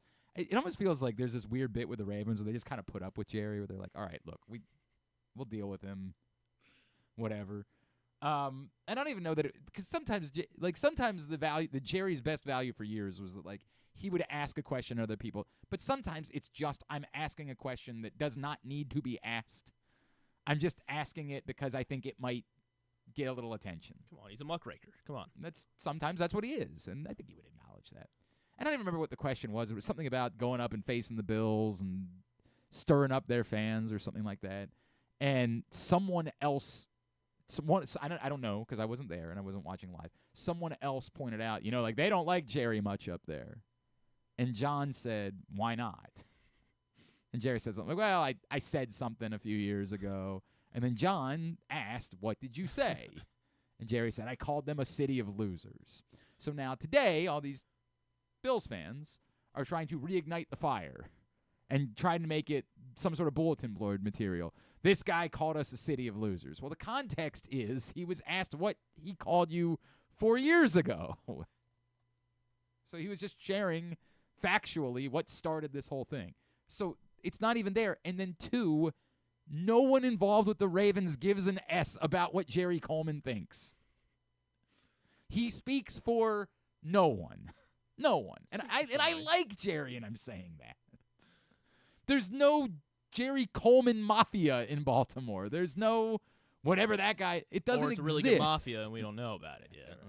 And again, I like Jerry. Jerry's a good guy. It's the same thing I would say about me. Like, there's no, well, if Glenn Clark says something, that's how No. Once upon a time, that really was how sports radio worked. Like, there was a sports talk host in town that was popular, and people would, like, line up. Like, this is the voice of the city. It was insane. And so people genuinely, they're saying it's Griffin Bass now. Yeah, I'm sure. That's what everybody's going. Well, everyone's saying that number one play was yeah. Justice Hill's Is that what everybody's saying? It's weird. I haven't noticed that anyway. I just got my pulse on the city. But it really did exist like that once upon a time. I mean, years ago in sports talk, when there was no internet, when there was no, like, someone almost did have to speak for the city because there was no other way for the city to speak. Now, no one speaks for a city. I think people know. I like Bobby Trossett. That's my guy. But if he ever, I haven't told him this personally. I'll tell you right now. Stop calling yourself Bobby Baltimore. It's a terrible thing. It's terrible. It's awful. I mean, it's wretched. You are not the voice of a community. No one is. It doesn't exist anymore. That's an era of media that existed 25 years ago that is gone. And it doesn't mean you can't do a good job or you can't have an audience or any of those things. It's just that no one is the voice of Baltimore. But there was a time where a lot of people thought they could be because it existed that way. It really did. I don't know that there ever was one here. Bobby Trossett. No. I like Bobby. Stop. We're not going to war with Bobby. That's my guy. It's just that part it will forever irk me. It will anybody that ever thinks like, I'm the voice. No, you're just a guy. You're like, if you call yourself Joey Baltimore, you're no more Joey than anybody else named Joey who's in Baltimore. Like, it's just the city where you are, and that's cool. I think it's part of my identity is that I'm from here. But I'm not the voice or speak on behalf of this city, and I never will be. And Jerry Coleman sure as F never has and never will be either. But I get it. This is what we do. Like, maybe this could get the team more pissed off. Well, one, if that's what it requires, there's a different problem. Like, it just is. Yesterday, there was like a Ravens fan that was trying to start something where like Matt Milano went on a radio station and said Lamar Jackson's not that good, which didn't even happen. Like, it didn't even happen. The hell, Milano? Has he ever seen him play? It also goes back to like, hey, sometimes you need to check. Sometimes when you read something like that, like, double check, make sure it happened. There was a lot of that. Some of the aggregator sites were sharing Lamar Jackson plans to change his number to 1 after the Super Bowl last week. And everybody was like, what? He wouldn't have said that. Well, the truth is he did say that, but he didn't say it last week. He said it like months ago. He said, if I ever win a Super Bowl, I might change my number to number 1. That was the number that I wore. It was I want to win a Super Bowl wearing number. Did he say that in the offseason? Is that what? I think it was in the offseason. Yeah. I think he did he might have done the Ravens podcast. He might have done Ryan Mink's podcast and said that, right? Like, so I say done it. He works for the team. I'm like, it wasn't a huge get. They're coworkers. That's not a knock on Ryan or Garrett. I like those guys. It's just they're not like they're coworkers. He's never been on Marlon Humphrey's podcast. So yeah. What's that? I don't think he's been on Marlon Humphrey's podcast. Oh, so he likes that more than Marlon Humphrey, is what you're saying? It is a get. How about that? But the point, again, I keep getting lost from the point here when we do this. But the point being, like, we do this with aggregators where you never know what's real and what isn't real, and all of a sudden people were saying it like it was inflammatory. Like last week, in Pittsburgh, they're like, this guy's talking about winning a Super Bowl. Like, no, he said this months ago. It's unrelated. And this, trying to make something out of Jerry Coleman, is dumb to begin with. Because even he yesterday wasn't being inflammatory. He was just answering a question about what started it. It sounds like you were saying he kind of answered it a little shamedly as well. Yeah, right. He didn't even want to. That is true. Even Jerry was like, I don't think I need to go through this again. And Jerry likes nothing more than attention. It's like what he lives for. And he was given the opportunity to get attention, and he wasn't even taking it at first, which is very unlike him. Very unlike Jerry to pass on attention. But that's where we are. We're just we're desperate. It's a weird. I get it. Some of that is like the joy of play. Playoff football. There's only so many teams left, and you're living and dying by everything, and you're looking for anything that's interesting. And I can't. This isn't interesting. It's not. It wouldn't even really be that interesting if Matt Milano had gone on a radio station and said, "I don't think Lamar Jackson's all that good." It would be as interesting as saying, "Yeah, Matt Milano is wrong." Now what do we do with our day to day? Like It's stupid. It's beyond stupid. Do we have to take another break? Yeah, we do, yeah. Son of a It's like Joe Flacco saying, Yeah, he's the best quarterback in football, which was not all that interesting. But yet. And then he was. Well, I mean, for a stretch, for a month, he was definitively the best quarterback. There's no doubt about that. All right, when we come back in, we'll get a tidbit and two to wrap it up. Oh, and I had that really good sports. It was a local sports-related question from Trivia last night, so we'll do that. Glenn Clark Radio. COVID-19 and flu viruses are circulating in Maryland. But don't worry, protection is within arm's reach. Protect your health with this year's COVID-19 and flu shots. It's safe and convenient to get them both at the same time. Flex your protection. For more information, visit health.maryland.gov/vaccines. This message paid for by the Maryland Department of Health. Whether your focus is luxury and comfort, convenience and technologically advanced connectivity, or sporty performance and aggressive styling, we've got the perfect Highlander for you. Check out buyatoyota.com for deals on new Highlanders from your local Toyota dealer today. The ultimate fan experience awaits you at Sports and Social Maryland. See how we're raising the sports bar with our massive 100-foot media wall featuring 40 HD TVs and a 47-foot big screen. Bet on your favorite teams and this year's biggest events at the FanDuel Sportsbook while enjoying your favorite beers and cocktails, plus our delicious takes on bar food classics. Visit Sports and Social at Live Casino in Hotel Maryland, at Arundel Mills. Must be 21. Gambling problem? Call 1-800-GAMBLER. Gambling can be a fun and entertaining experience, but there are risks involved. If you're planning on betting on the game at the casino or on your phone or computer, know your limit, stay within it. Set a budget and a time to stop. Remember, gambling isn't a financial solution, and it doesn't mix well with alcohol or drugs. Know the risks and have a plan before you begin gambling. For free and confidential services, call 1-800-GAMBLER 24/7 or go to helpmygamblingproblem.org. Driving in Maryland? Did you know an Easy Pass from DriveEasyMD.com can save you time and money? Of course you did, because you are a thrifty driver. An antenna reads your Easy Pass transponder and automatically deducts the toll from your Easy Pass account. There, you just saved money with Easy Pass, all without slowing or receiving a notice in the mail. Well done, thrifty driver, well done. Get your Easy Pass at DriveEasyMD.com. The votes were all counted, and the results are official.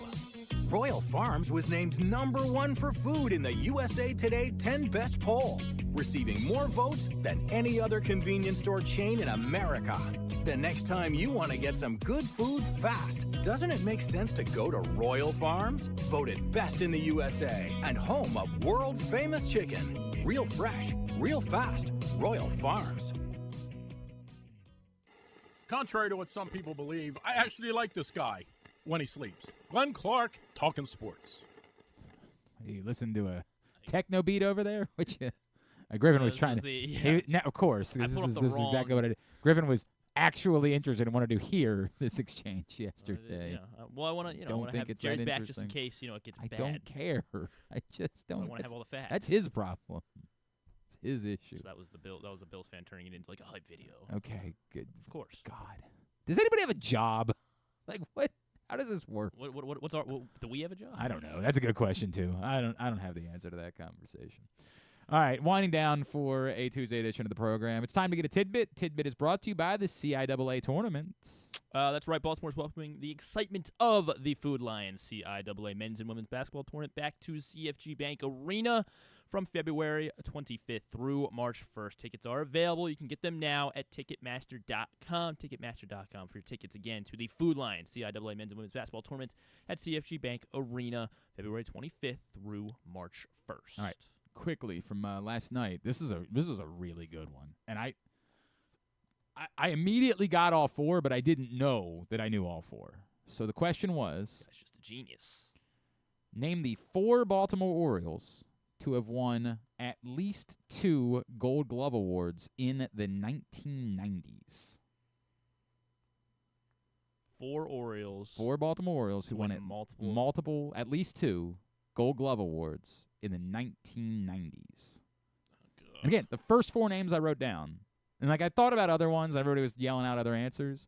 But they were the correct ones, and I allowed it to play out a little bit, but I realized I was right. I realized I had it, the first 4 that I wrote down. I'm afraid I'm not going to get any. That's not good. Well, I wasn't alive in the 90s. You know what? I wasn't alive in the 1970s, but I know things that occurred. Who'd they play in the 1979 World Series? The Orioles? Yes. That was the Pirates, right? Hey, look at you. Yeah. So you know something I do, but that you weren't alive for? Yeah. That's crazy. But that's nuts. The 90s. How does that work? What are the 90s Orioles known for? They were pretty good in 96 and 97, for 2 example. years. They were really good. I don't know if you know, in 1995, the most significant baseball moment of the decade happened in Baltimore. Not sure if you're aware. When the Colts announcing that they were, or the Browns announcing that they were coming to Baltimore. That was the most significant baseball moment of the decade. Big for him. Big for this. Come on. Cal Ripken. Yes. Cal Ripken. All right, I got one of them. All right. So it doesn't really matter what I say after this. Okay. Got one. Brady Anderson. No. Rafael Palmeiro. Yes. I don't think he was that good of Albert Bell. No, definitively not. Like if there was an anti-Gold Glove award, really? that would probably be.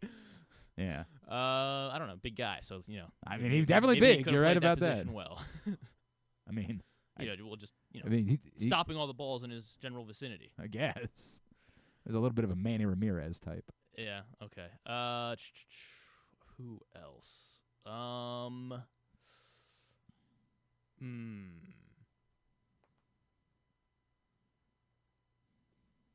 Could there be a pitcher on the list? Ben McDonald. Not Ben McDonald, no. Oh man, let's go with. I don't even know if Ben McDonald was a good fielding pitcher. I don't remember. I don't.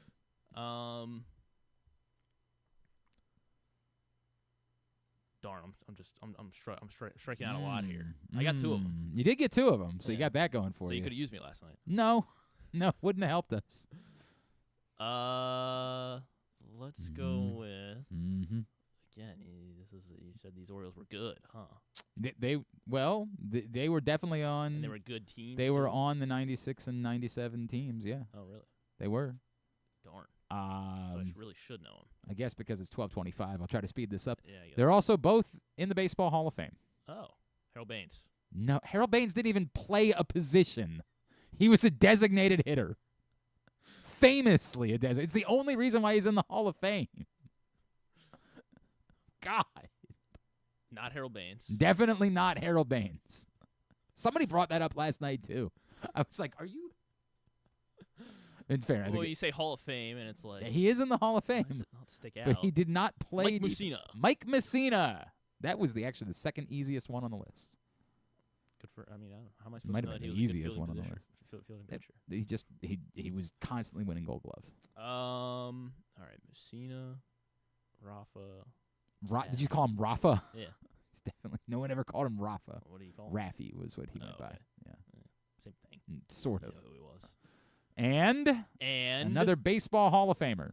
Another Baseball Hall of Famer. Mm-hmm. Ward, is he wearing an Orioles cap on his I don't think so. No, definitive. I assume that he's wearing another cap, but it's also I didn't pay attention to his cap. Oh man, darn it. It's really bad. Yeah, I don't know. Really bad. Was he really bad? Was he? I don't know. I talk constantly about how at that time he was the greatest baseball player that I ever saw wear an Orioles uniform.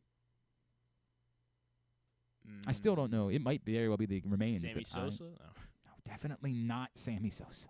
Definitively not. And that was also the 2000s. He was only here for 1 year, so he couldn't have won multiple Gold Gloves.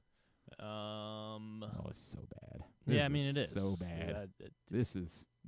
What other guys play for these Orioles? You know, I've given you a lot of info. Like this is a bad one to not. You come like up him with. a lot. I as a baseball player, I think he might so. have some trouble away from the field that he's really? dealt with. There was some trouble for him during his time in Baltimore. In fact, there was a suspension for not a Aubrey particularly Huff. ugly scene. Not Aubrey Huff. Definitely not a Hall of Famer. Definitely not in the 1990s. Definitely didn't win Gold Gloves. All of the above. He's probably got a case for some of those. Yeah. Actually, I don't know that Aubrey Huff never won a Gold Glove. I'm just assuming he didn't. A lot of random people win Golden Gloves. I don't know. Jesus. I don't. Considered one of the greatest defensive players in the history of his position. That position was second base. Omar Vizquel. Second base. Oh God. Second base. Better known for his time with an AL East rival. Because won 2 World Series with a rival in the AL East. I mean, yeah. So I'm guessing he was a Yankee. Nope. And he won a World Series. He won 2, as I just said. So he went. So like he went from the Orioles to the Red Sox. Nope. He won 2 World Series with the Blue Jays. Yes. Blue Jays won 2 World Series. Oh God. In the 90s, they won 2 World Series. God. Is that true?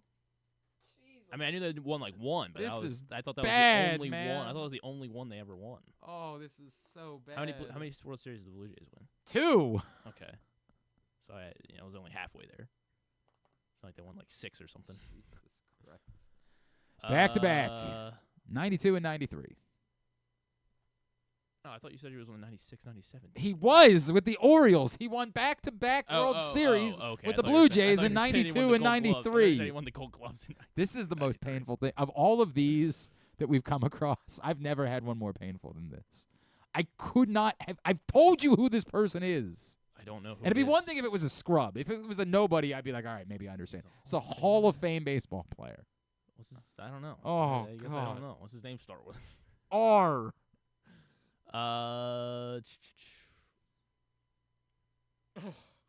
This actually hurts. Raleigh Fingers? I don't No, think. he didn't play No, second it's base. definitely not Raleigh. He didn't Fingers. play second base. Or for the Orioles, or I don't think Yeah, but he he didn't play played for the second Blue base. Jays. Yeah. God, this is actually hurting me. Ryan Mountcastle wasn't. It wasn't him. Before he moved to first base. Last name starts with an A. Roberto Alomar. Holy F. ORA. Why did you say it was I RA? don't think we can do tidbit today, unless it expires. So We're gonna have Jake to do. Kuda compiled that Darnold became it was the 25th time that a quarterback threw an interception, they fumbled, and got sacked at least 9 times. The Triple Crown, as they call it. Yeah, all in one game. He was the first to do it since Daniel Jones in 2023. That sounds like somebody who would do it. Yeah. He also, as the only other quarterback to do it in the playoffs, Warren Moon. Oh, he was a good one. Yeah. Was it in the Bills comeback game? I don't know which game it was exactly. But quarterbacks are now 1-24 when this happens. So one quarterback did win a game, getting sacked 9 times and turning it over twice. Are you going to try to get me to guess who? No, wait, we can't. It's 12:31. We got But in 1992, this Philadelphia Eagles quarterback, Randall Cunningham. Randall Cunningham got the lone win in this situation. Good for Randall. Yeah. Then I guess I thought I had some good ones, but they're gonna last as long as we don't get through the end of the week, and then these playoff tidbits expire. Hold on, let me make sure. I feel like I have a good one. Like my insides actually hurt. Based on what just occurred. Darnold was sacked for 82 yards as well. That broke the playoff record previously held by Bart Starr since 1967. So he's in Hall of Fame company. He's got that going for him. That's true. That's true. That's it. All right. Very good. Let's go ahead and get tubular then. Have you ever thought of taking a cruise to these wonderful destinations with sunny skies and beautiful beaches? Well, wait no longer. We're ready for you to cruise from the Cruise Maryland Terminal. Have a little phrase that you can go from baggage to margarita in about 15 minutes. Choose fun with an array of destinations, onboard activities, entertainment, and world-class cuisine. Contact your travel agent and book your cruise today. Let your adventure begin. All right, here's what's coming up tonight. I'm still recovering from the events. I never witnessed him play. To be fair, my God, Griffin, do you? I'm not doing this. I didn't witness him play. Did you witness Cal Ripken play? No. But I don't know if you heard, but he was part of the most significant baseball. He was. Thing I do know that. It happened in the 90s. Yeah, I'm familiar. And Brady Anderson hit 50 Did I home watch runs. Brooks Robinson play? Brady Anderson hit 50 home runs one time. Thank you. You got that right. Yeah. That is true. Did I watch Brooks Robinson play? How old are you? No, I was not alive in 1977. I was not. Oh, okay. Yeah. 6 years later. 6 years removed from having the tail end of Brooks Robinson's career. Tonight, Maryland, Minnesota. Actually, I guess it's a lot because I think my parents did take me to an Orioles game like right after I was born. Like I was still an infant. What year were you born? I was born in 2000. Okay, so you might have seen. Probably Cal did. Ripken. It's possible that you saw. I have big memories of it too. Yeah. Yeah. Do you? Do you like Jim? Yeah, Like much Jim like Jim Harbaugh? Harbaugh, yeah. Yeah. You remember the day you were born? Minnesota, Maryland women. Hopefully it's less lethargic than last night. 7 o'clock on Big Ten Network. Australian Open continues tonight at 9. Novak Djokovic, Carlos Alcaraz among those in action. So are we rooting like hard against Jess Pegula this week, or Because she's a bit. I think that makes sense. I think we should. Yes, I agree. I'm good with that. Peacock for some Big Ten hoops tonight. Illinois, Indiana at 7. Ohio State, Wisconsin at 9. Fox Sports 1 has Iowa, USC at 10:30. Of course, the big one tonight is video game NXT? golf, baby. Oh, okay. 7 o'clock on ESPN for Tiger Woods is playing. Oh, really? Whatever he's playing. Playing all 18? Do they play 18? I thought that's what they did. I don't know how. Oh, they only play 9? I don't do the video. I thought that was 18. Tiger Woods tonight. ESPN Plus and Hulu for Panthers, Devils, 7:30. All the rest of the college hoops find at GlennClarkRadio.com. Duke, Miami, 9 o'clock on ESPN. I feel like there was another good game that was being buried on ESPN somewhere. Whatever. Basketball-wise? I don't know. ESPN Plus, I mentioned a lot of that. ranked matches. Monumental Ducks, Capitals at 7 o'clock. USA for Chelsea. AFC Bournemouth at 2:30. And the CW for WWE NXT tonight at 8. Non-sports. Yeah. Let's see. Where do I want to start? St. Dennis Medical back with a new episode. Deal or No Deal Island, of course. New episode of that. Any of the? I'm trying to figure out which I of like these is St. Dennis worth. Medical. It's a fun. It's like in that I started watching they're, the Going they're Dutch one. all kind of trying to be The Office. Like they've tried like 8 different versions of this, and none of them are. This one sticks. It's pleasant, is what I would say it is. It's just a pleasant, fun little show. You have to be in on it. It's not Scrubs. It's not like a comedy that's trying to toy at your heartstrings. But it's fine. It's fine. It's very methodical. What was the? I like the super. It's Superstore. Is essentially super. It's even got some of the cast of Superstore. Was Superstore canceled? Yeah, or it ran like 5 years. Like it was on for a while. Like it was on longer than I realized it was. So it might have just come to a conclusion. I think America Ferrera left, and then they were like, "Yeah, we're done here," because I think they did run one more season maybe after she left. But it was fine. It was pleasant. I didn't dislike it in any way. All of these NBC comedies have all been just fine. Big NBC guy. What was the Good Place? That was a fun show. It wasn't as good as Parks and Rec. None of them are as good as Parks and Rec, but they were good. They were pleasant to watch. This one's pleasant to watch. We'll keep it to NBC because Gabriel Basso will be on Fallon tonight. I definitely know who that is. He's juror number 2. Who? Juror number 2 with Nick Holt. Looks pretty good. I gotta watch it. You say so. I don't know. I don't know. It's like similar to. I think it's it feels like it's similar to the 12 Angry Men or something.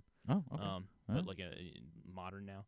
And then Seth Meyers is gonna have 80 Bryant and Joe Alwyn on tonight. Ooh, which one is Joe Alwyn? Alwyn, I forget. He's in a He's in a new movie though. It's the Brutalist is the movie that he's in. That's a big one. Yeah, that's like going to win the Academy Award. Yeah, it looks very good. Like it's A24, but it does look very Adrian Brody, Felicity Jones, Guy Pearce all in that one. Yeah. 80 Bryant's on a Broadway right now as well. Good for So. It is the finale. So it is the finale. What I got last night that nobody else at the table got was what actor is currently playing Harold in The Music Man on Broadway. Oh wow! And you got this? Got this. Why would you know that? Because you'll understand. Joe Alwyn. No, not Joe Alwyn. Hugh Jackman is the answer. Interesting. Hugh Jackman. And And there's like you're all always, this. Oh, you've got No, Hugh notifications Jackman on like for Hugh I think Jackman. broke up with his wife. Oh yeah, that's right. And so there's been a lot of talk about like whoever this new chick is, like supporting him on Broadway or whatever. This has been. It's shown up in my feed a couple of times recently. That's how I knew. Season 1 finale of Star Wars. He broke up with his Crew. wife, who was like 20 years older than him, I want to say. Oh, and then he started dating a younger woman. Yes. Okay. Yes. Good for him, I guess. I don't know. I don't care. I mean, I don't know. not my Yeah, I don't business. know. It is, in fact, the finale of the Hard Knocks AFC North. So there are no. Oh, they're not more, doing. no more episodes after this. Which I don't. Yeah, I don't know. I guess they. Why do one playoff week if not? I guess because they knew they were gonna at least have one division winner, and so they guaranteed at least one game this week. But what if what if the Ravens had won 17 games and then they had a bye week and none of the other AFC? I don't know. But yeah, apparently this is it. Unless I don't know. Unless I'm wrong. I'm pretty sure this is the finale though. And then Peacock has I guess it'll be the first of many a Diddy documentary, The Making of a Bad Boy. It's not enough time for this. This is just. They said it's never before seen footage. Yeah, this is. Or as someone else eloquently put it, this basically is just a bunch trying of his to accomplices capitalize. on camera. There's no way this is actually any good. That's it. All right, very good. Thanks today to James Palmer. Thanks also to Patrick Stevens, as well as to Aaron Schatz. That's who it was. Yeah. My brain. We'll get it all up in the greatest hits section of the Can You Take Me Higher? Tab at Glenn Clark. It was Roberto Alomar. That's who it was. Roberto. Thanks, Robbie. You know why we only finished in second last night? We missed the points on what are the 3 sizes of roast beef sandwich at Arby's? Straight shoot. No one's been to Arby's? That was a question. We went 0 for 3. Small, medium, large. I don't even remember what the answers were. What is it, like 6, 8, 10, 6 outs, 8 outs, 10 outs? John from Little Rock thinks he should be booted off the show for that performance. Now that's, I mean, he's right, but we're not going to do it. Come on, John. That was awful. That was awful. John's going to win the bowl pick'em, so he's all hot right now. What? John Colson knew the answer to the Arby's roast beef sandwiches. Phone a friend. Classic double and half pound. Those were the answers. They definitely were the answers. He's right. I remember that now. We had nothing. You looked that up, John. I think we went with like, that was definitely right. We went with like regular big and I was thinking of the Big Montana. Big. That's the last thing that I remember there being in an Arby's. I think the only things I ever known about Arby's are the Big Montana and the Meat Mountain. I lived a block away just say it to the microphone, for God's sakes. I lived a block away from an Arby's in college. Oh, okay, well, you were a regular. I understand that. I can also give you a complete lineup of the biscuit choices at Hardee's starting at midnight. Well, go ahead. I process it a little bit. Yeah. It sounds a little like Bubba. Bacon, egg, and cheese. You want to play trivia on Monday nights? Double bacon, egg, and cheese. You got Monday night plans? His fast food chain knowledge. We could use an Arby's guy, as it turns out.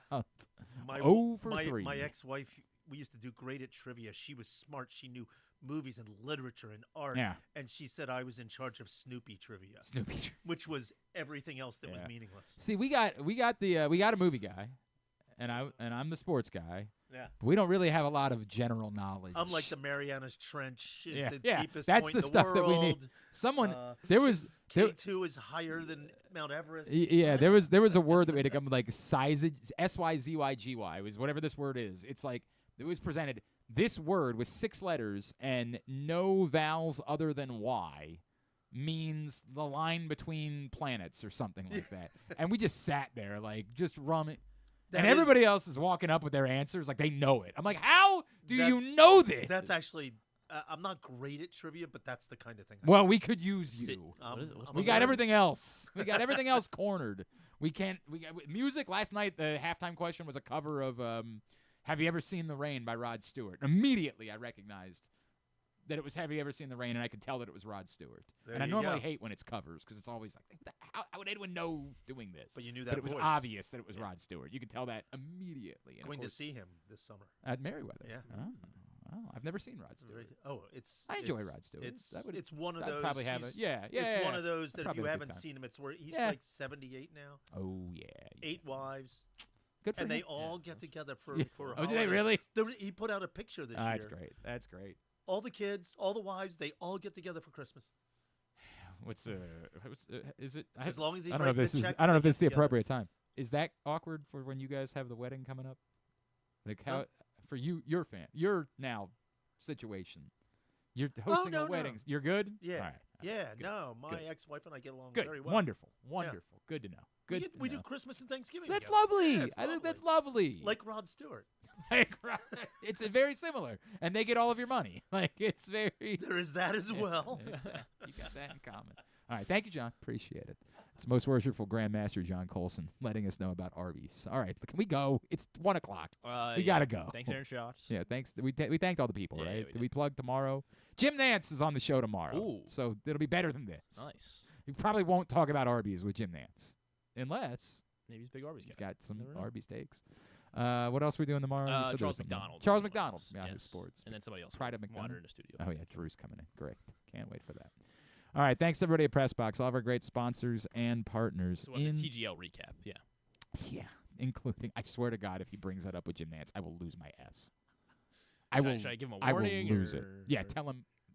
Not Glenn from Jim. said- Not from Jim. From Glenn. I should tell. Jim said no TGL. No, questions, but- don't say that, because then he'll make a thing about it. I don't understand why Jim won't. No, we're not going to do that. Thanks, everybody at PressBox. All of our great sponsors and partners. Live Casino and Hotel, Cruise Maryland, Crown Trophy, Easy Pass, Royal Farms, the CIAA Tournament, HelpMyGamblingProblem.org, Costas Inn, MSAA, Maryland Sports, your local Toyota dealer, BuyAToyota.com. Thanks to Griffin at Griffin_Bass. Follow us, Twitter, Instagram, and TikTok at Glenn Clark Radio. Have a great Tuesday evening. Go Maryland women. Duke sucks.